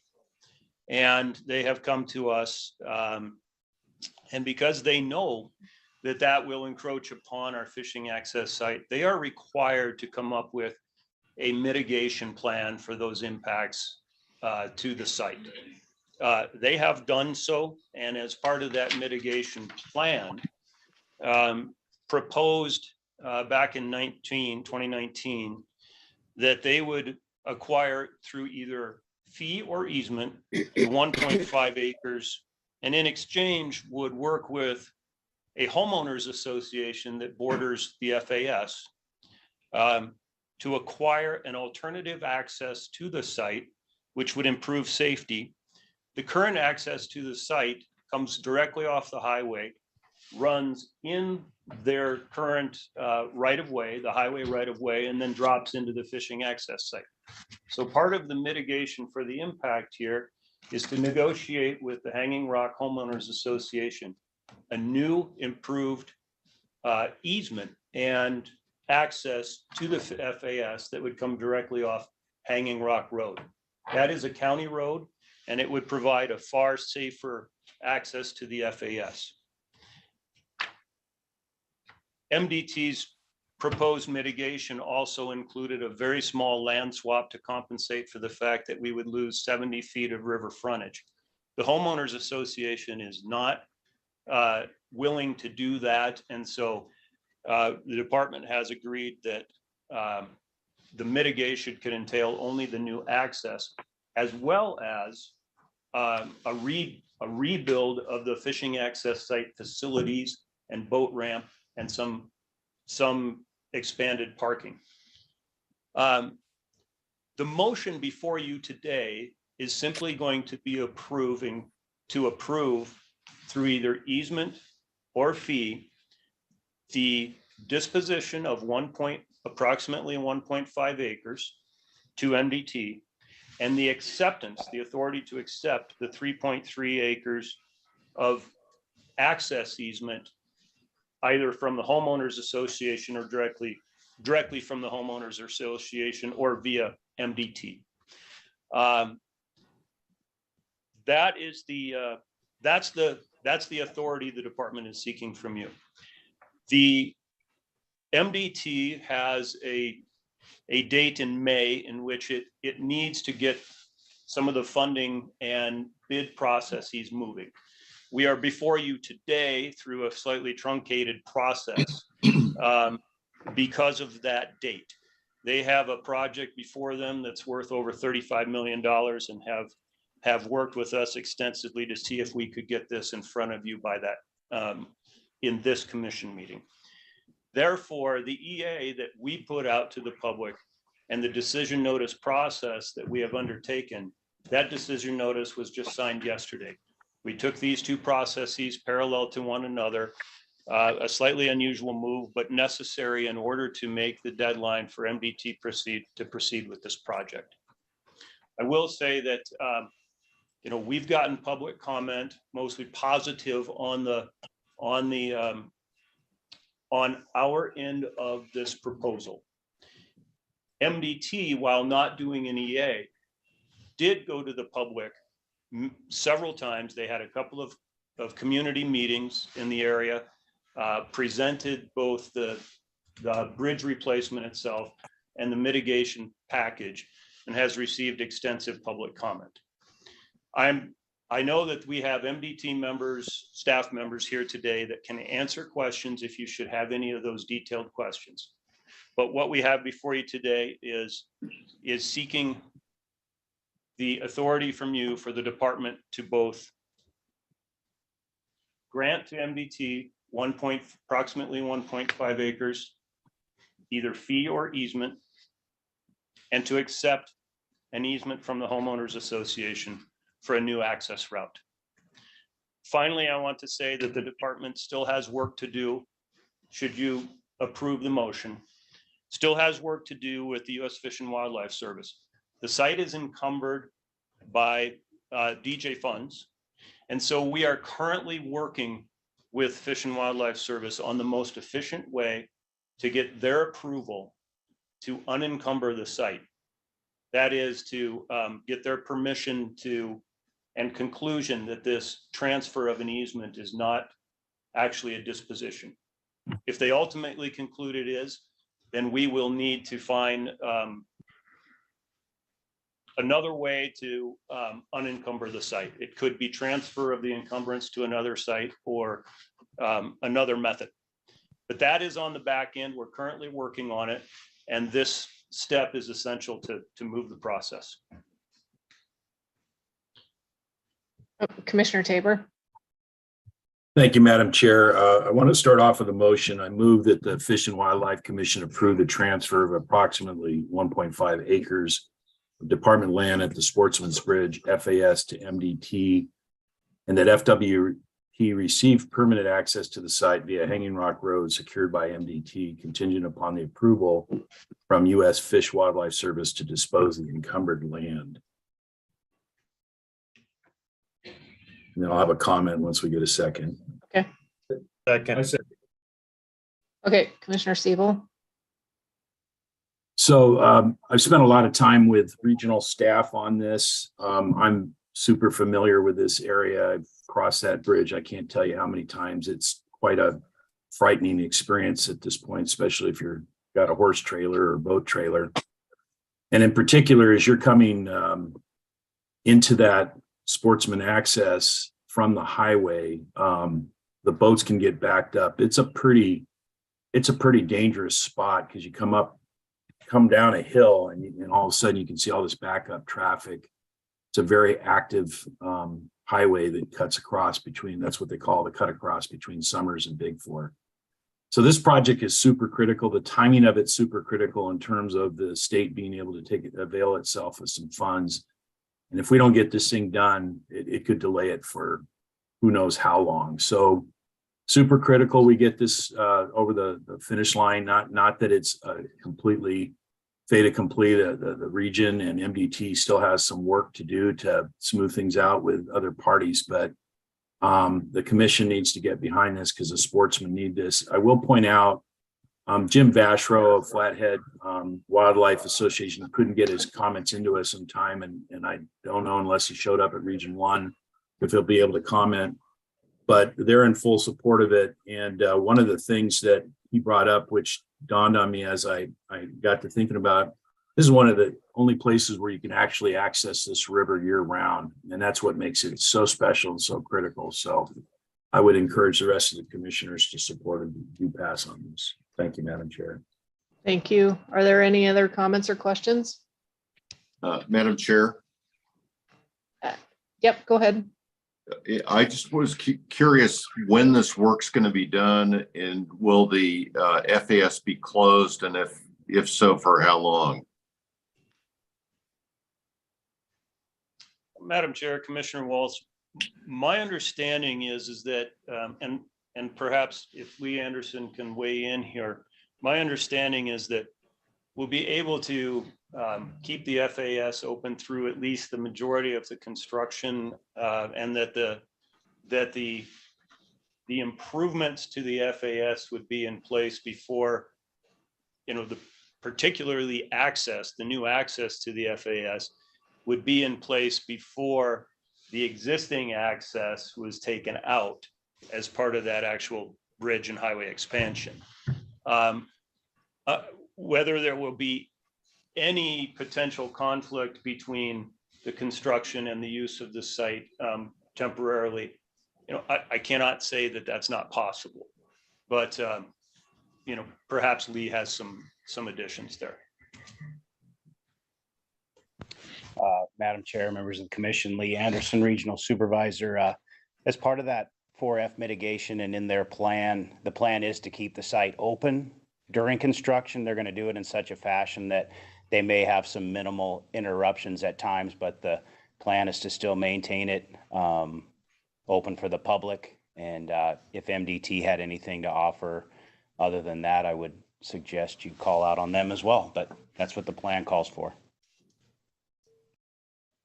When would the construction start?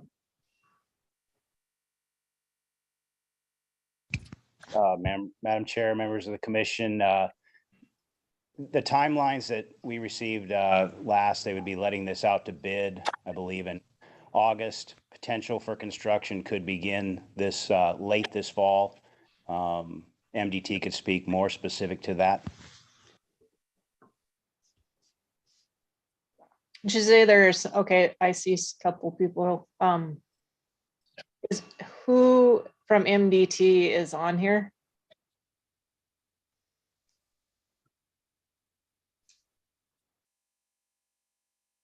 Chair Robinson, we have 2 hands up. I know, but are they both, are those commenters or are they from MDT? Bill, potentially Bob Bosson.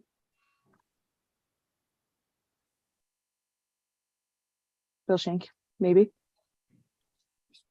Oh, I'm sorry. Yes, my understanding is that we have 2 individuals from MDT, 2 staff members, and that they would be available. So I believe that if you're seeing hands up, it is the MDT staff who are ready to comment. Thank you. Okay, let's start with Mark. Okay, you're mute. Okay, go ahead. You're unmuted right now. Thank you. Thank you, Chair and fellow commissioners. As Lee had indicated, a late fall notice to proceed is what we would anticipate for this selected contractor. Hoping that we get good bids out of all of that. Bob Vosen can speak a little more specifically. He is our district administrator for the Missoula district. Okay, Bob, if you want to go ahead. All right. Thank you, Madam Chair, members of the commission. Thank you for taking this this is a critical project, as Vice Chair Tabor said, that it's critical to our program. We've got a tremendous amount of money lined up to spend this fall. Our funding has some challenges, just the way that the fiscal year works and when we obligate our funds. I think I am a resident of Kalispell, live just south of town, use the bridge every week on my way to church over at Big Fork. So as anybody and everyone in the valley knows, the bridge has served its life, but vehicles have gotten larger, moving farm equipment, horse trailers, stock trailers, and the tremendous volume of large RVs we have every year in the Flathead also creates a tremendous need to improve the structure. The question about what's going to happen with the fishing access site, the new bridge is actually going to be built immediately adjacent to the south of the existing bridge. So the first step in the process will be to relocate the fishing access site to pushing it further south away from the existing bridge so that we have room to work on the location of the new bridge. So there will be times when we'll have to have some short-term closures of the access. I can't tell you the whens and specific dates. Obviously, that'll be dependent on the construction. We do have language to minimize that to the greatest extent possible, but anytime we're swinging in large beams or piles, et cetera, that would be based on a safety basis, not a convenience basis. We just want to make sure that the users of the highway and the users of the FAS are always in a safe situation. Any other questions? I'm here and available. Okay, thank you. Are there any questions?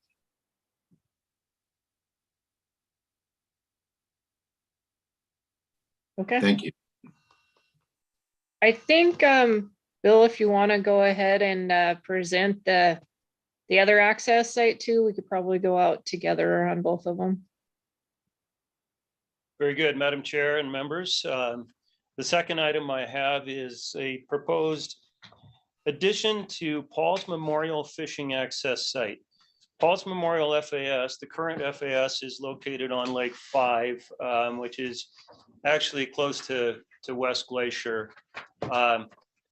The site is currently 10 acres, and it is 10 acres, but it's only 150 feet of shoreline. Now, the proposal is for a 4-acre addition, which would be a donation from the adjoining landowners, which is the Reidenauer family. They approached FWP with the proposal to donate 4 acres, which would expand the lake frontage at the site by 250 feet and basically square off our ownership so that it is sort of rectangular instead of having a flag shape that adjoins or fronts on the water. As it is, with that 150 feet of river frontage, we're experiencing user conflicts where that's where the boat ramp is, and because of the rather tight space there, we've got the sort of the day use or the non-boating public who will swim off the dock, try to swim in the same area, or just generally recreate on the lakefront, all in a fairly tight area. This proposed donation would expand that. It would allow some walk-in access only to that additional 4 acres, which would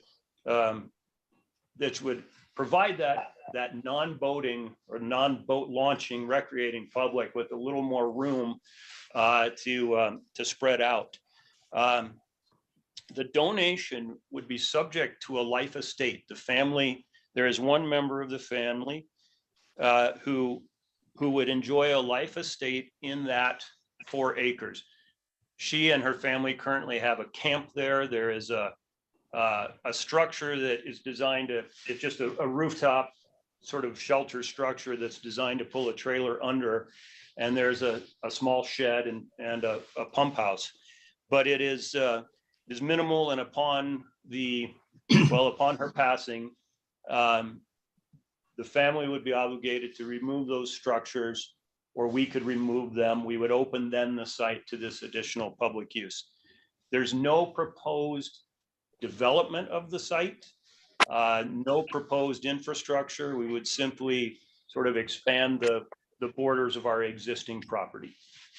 And since there is no proposed development, the additional site maintenance costs would be very minimal. It just simply incorporated into the maintenance of the existing FAS. There was an EA done. There was public comment taken. The public comment was mixed. There are people who believe that it will bring more people to the lake. And there is also support for the project. We believe that it's overall positive in terms of safety, that it allows that public to spread out and those who are not boating to get away from the boat ramp and allow that to be a safer situation. I'm glad to take any questions, but the motion before you is to authorize the department to accept the donation of that 4-acre addition to Paul's Memorial FAS, subject to a life estate. Okay, Commissioner Tabor. Madam Chair, I move that the Fish and Wildlife Commission authorize FWP to accept the donation of 4 acres to expand Paul's Memorial FAS, subject to the terms of the life estate. I second. Okay, Commissioner Siebel. Just as a follow-up to comment, Madam Chair, I'm very familiar with this area. I've taken my grandkids over to that lake several times as a kind of a place to let them blow off some steam. And there is quite a bit of congestion in that area. Having a place for just regular swimmers and people that want to cool off would be welcome relief, because it's a incredibly tight, congested area if you got people launching and everything else. And what I appreciate is regional staff took a very solid look at what was happening there, and this is exercising quite a bit of constraint relative to not putting up any additional infrastructure or anything else, but just essentially giving a little bit of room to breathe, which I think will help abate the open invitation, like there's this brand new facility and it'll invite more people to come. I think it'll just help disperse the folks that tend to go there a little bit better. Okay, thank you. Any other comments or questions? Okay, looks like we have some public commenters. Let's start with, it says Lee's desktop. If you'd like to comment, please. You are muted. There you go. Go ahead. My name is Lee Pinsky. I live in Kalispell. I do not own or have I ever owned any property on Lake 5. However, I've been fishing on Lake 5 since 1963. Following receipt of the comments from the general public, FWP Region 1 created a draft environmental assessment dated February 13, 2023. The assessment is misleading and lacks facts and data to support its conclusion. Wait a minute, I misspoke there. It contained one fact. There were 50 letters and emails sent in, of which 19 were in favor of the proposed donation of 4 acres. Interestingly enough, your website announcing this meeting posted 5 of those comments that were only in favor of the donation. Wonder why you didn't include any comments opposing the issue. The assessment was populated with words such as believes, not anticipated, reasonable assumption, improve safety and reduce conflict, not expected, or not expects. All these words can be summed up in one word: assumptions.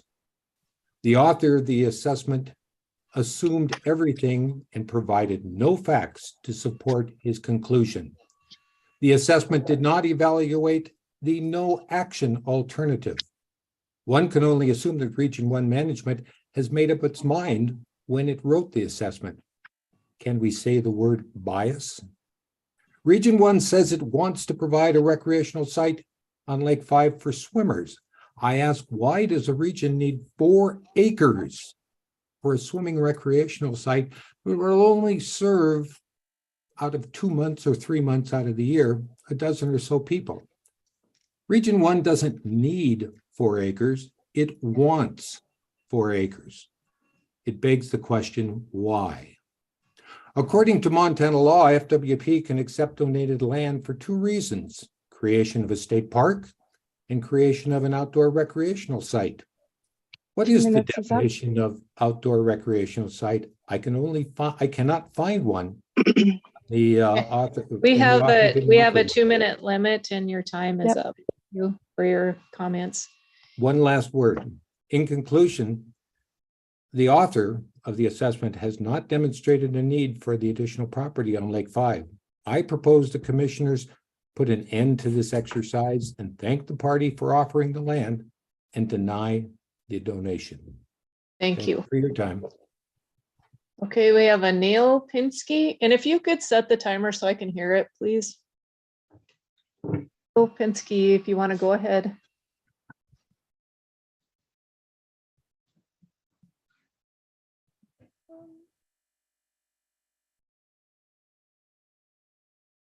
Neil, there. Okay, you're muted. Okay, go ahead. Yes, Thank yes. you. I oppose the 4 acre of land adjacent to Lake 5 fishing access, the donation. In reading the environmental assessment as well, I find it to be misleading and biased. The assessment claims that it has a disproportionate small amount of lake frontage with only 150 feet of lakeshore. As a result, the boat ramp and dock are frequently become congested. Swimmers and sunbathers often congregate on the dock and around the boat ramp, causing difficulty for boaters trying to launch the recovery of watercraft. This presents a potential safety concern. The environmental assessment also provides a photo, figure 4, in the background setting of the document. Unfortunately, the photo is cropped and misleading to the public. The boat launch only takes up 10 to 15 feet of the entire 150 feet of lakeshore and is located to the right of the property line on the left side of the lot. To the right of the boat launch if you're facing the water, there is another 135 feet of shoreline that swimmers consistently use. There is a shoreline and area for public to congregate and utilize all season.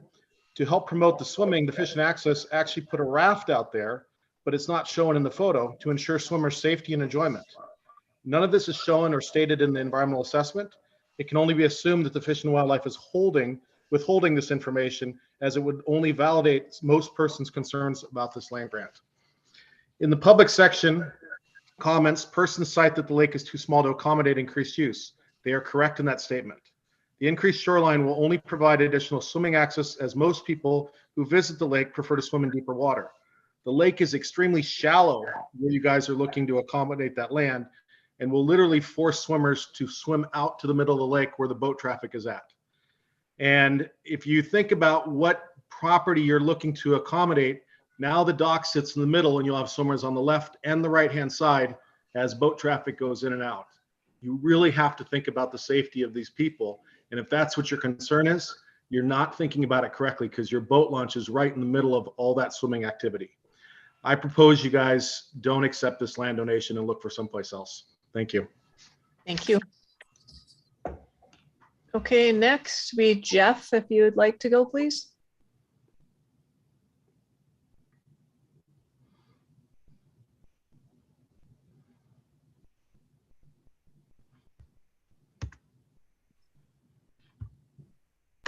Okay, Jeff, you would like to comment?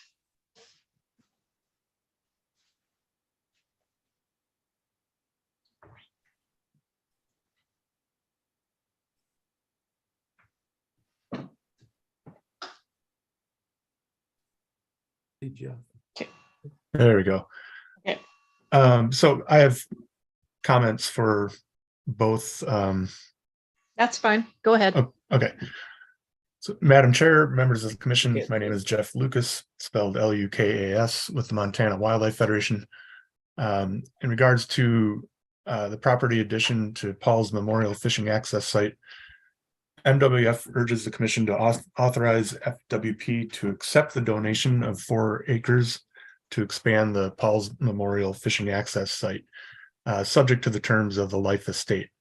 This generous donation will alleviate crowding and congestion, increase public safety, and hopefully greatly improve the quality of experience for the public when recreating on Lake 5. We recommend that the commission authorizes FWP to accept this donation, subject to the terms of the Life Estate. And for Sportsman's Bridge Fishing Access Site Mitigation Plan, Madam Chair, members of the commission, again, my name is Jeff Lucas with MWF, spelled Lukas. Sportsman's Bridge is an extremely important access point in the Flathead, as it provides boat access for both Flathead Lake and the 21 miles of the Flathead River upstream of the lake. It's the only boat launch that provides year-round launching, and it is extremely popular, as Commissioner Tabor explained. We would like to see the new site be fully functional before the old fishing access site is shut down, to make sure that access from the site is maintained without interruption. We also look forward to seeing a paved ramp instead of the old rutted and potholed ramp, which should help with maintenance and deal with silting issues around the boat landing.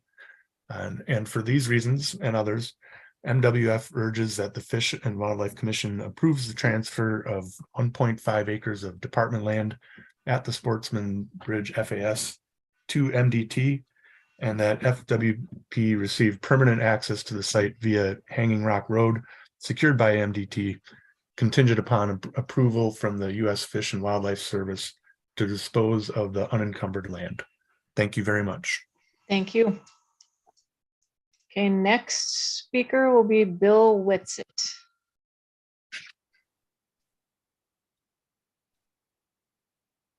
*6 to unmute if you're muted. Can't tell.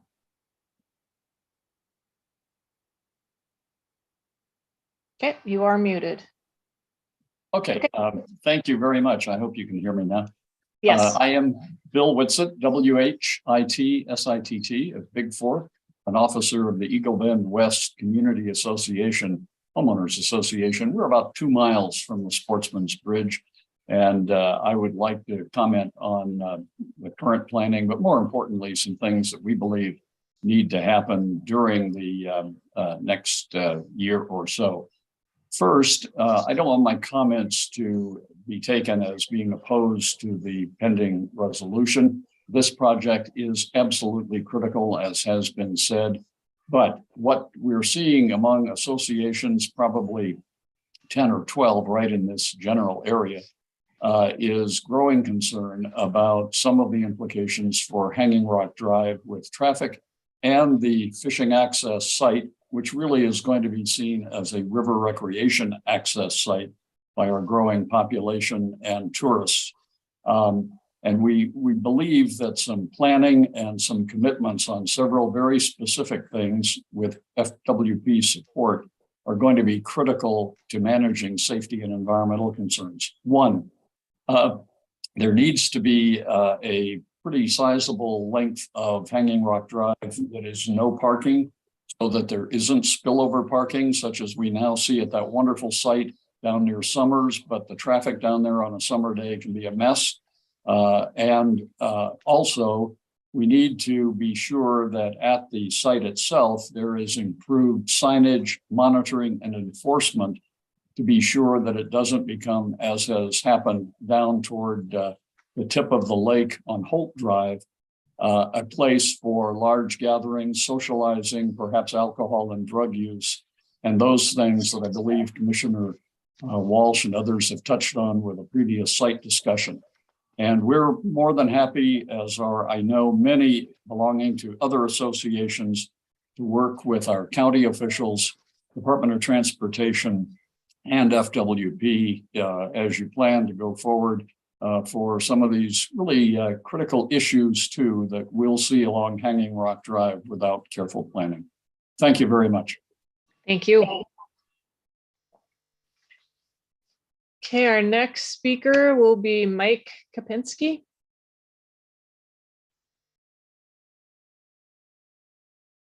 You're muted. There you go. Go ahead. Chairman, members of the commission, my name is Mike Kapinski. I live at 1460 Grizzly Spur on Lake 5. I'm in opposition of this acquisition. I did write a letter in opposition, but I didn't see it on the website. I assume it's out there somewhere. I thought that the testimony of Commissioner Walsh on the White Bear fishing access was very applicable to this one. Apparently, there's a number of drug and alcohol use. And if you go down on a hot day to the fishing access on Lake 5, it's not a place where I would take my grandkids, I tell you. And I know you've had numerous complaints about lewd activity, alcohol, and drugs there. And it's concentrated into that one site where the fishing access is. And all you're going to do is spread that out to and affect the landowners on the west side of that access, where there's 4 or 5 additional landowners there. I'm adamantly opposed to the acquisition. I think you should leave well enough alone. It's a single family residence in there or a trailer in there now. Let it remain that. Give those folks on the west side the buffering that the east side doesn't have, and consider consider just leaving this as it is and let the Ridenours do what they need to do with that property. Thank you for the opportunity to comment. Thank you. Is there anyone at the regional offices who would like to speak? Madam Chair, we have one member of the public to comment here. Okay, thank you. Okay, thank you.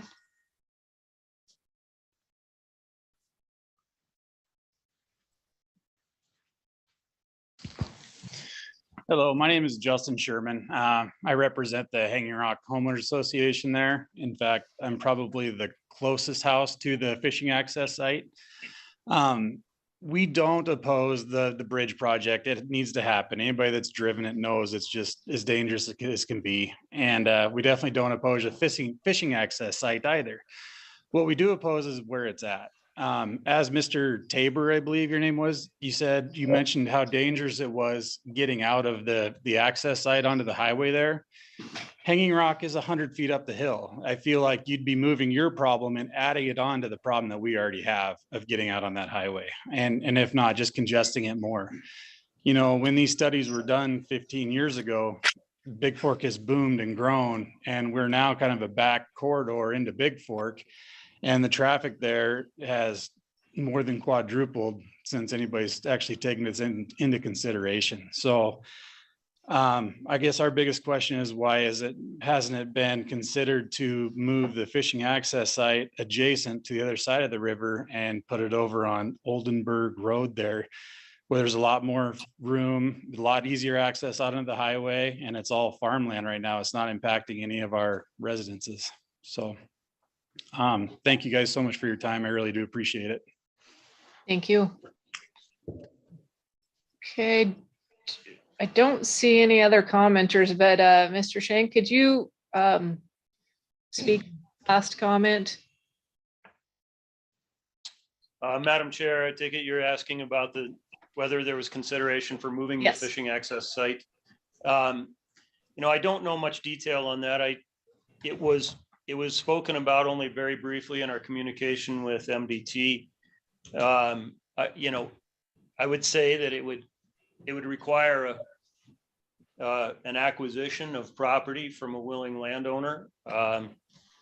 You know, but I just don't know how strongly it was considered, and I would defer the question to MDT, or perhaps Lee has some insight. Okay, do we? Go ahead. Madam Chair, I think I'd give Bob Vossen a first shake at that, and then I could add some information to supplement his if he needs it. Okay, Mr. Vossen, if you would like to speak to that, please.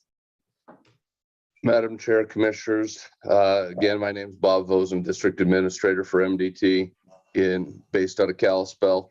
We did consider the potential of relocating the bridge. This bridge project, we considered a lot of stuff. We actually considered moving the bridge north instead of south, making the new bridge on the north side of the existing structure.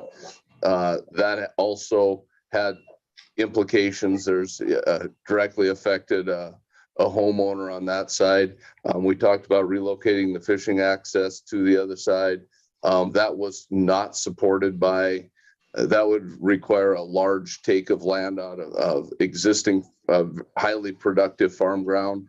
The individuals in that side were not terribly interested in that either. So we did consider a lot of potentials, and we came up with what we felt was the best solution to allow for timely construction and moving forward with the bridge in the safest manner possible.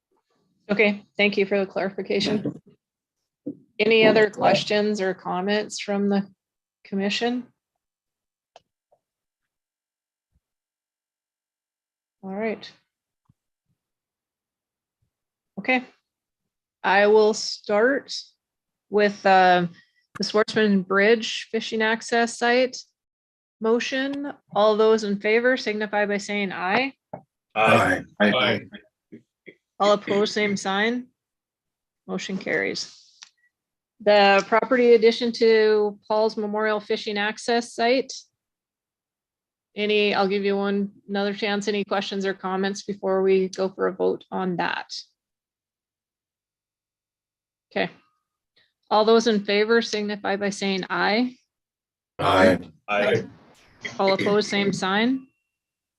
Okay, carries. Right, thank you. All right, that is as far as items on the agenda, that wraps it up, and then we will go to items not on the agenda. If anyone who would like to speak to any issues that were not on our agenda today. Madam Chair, one question. Yes. I think we heard twice, and it was in regards to Paul's Memorial, that there were people saying that they had submitted comment, but it's not getting in the record online. Do we know why that is? Did they not submit on time or in the right spot? Is there someone who could speak to that? Yeah, we've got Bill coming up, Chair. Madam Chair and members of the commission, what I heard was, a comment regarding the comment to the commission that was posted. And I did see that. I understand there are 5 or 6 comments there. That is the comment that the commission directly takes from the public once that action item is posted. Prior to that, we had the EA an opportunity for public comment as far as the EA process. That comment is addressed within the decision notice that in this case at Paulson Memorial was signed well in advance, and that decision notice and that distillation of public comment is included there. That's how I understood it. It was comments for the EA, not comments for this meeting. Okay, thank you. Any other comments? Okay, not seeing anyone with their hand raised. If you would like to make any comments that are not on the agenda, please raise your hand. Okay. Our next meeting will be June 8th. It will be in person. Oops, I guess I do have one person. Helena, if you would like to comment. Hi, good morning again, Chair Robinson and Commissioners. My name is Helena. I'm a landowner living in Gardner, Montana, representing the Large Carnivore Fund. I spoke earlier on the amendments to the Wolf Farm agenda item and my comments. I just have 2 short comments under non-agenda items that are less specific to that. The first point is that we feel the data and rationale for lethal wolf management in the plan and proposed EIS is both lacking and counterproductive to the natural control provided by wolves and the spread of CWD and general ungulate herd health. This is a targeted service to stakeholders by just leaving the wolves alone, protecting them and their connectivity between habitats. And my second and last point is to the in-process wolf management scoping. What Montana needs now is public involvement for all stakeholders via creation of a statewide wolf advisory committee. As a stakeholder, I would like to serve on such an advisory committee. Elk and mountain lion management provided by FWP have such committees now, and it would be really helpful if we could have one for wolves. Thank you. All right, thank you. Okay, I will wait just a minute just to see if there's anyone else who wants to put their hand up.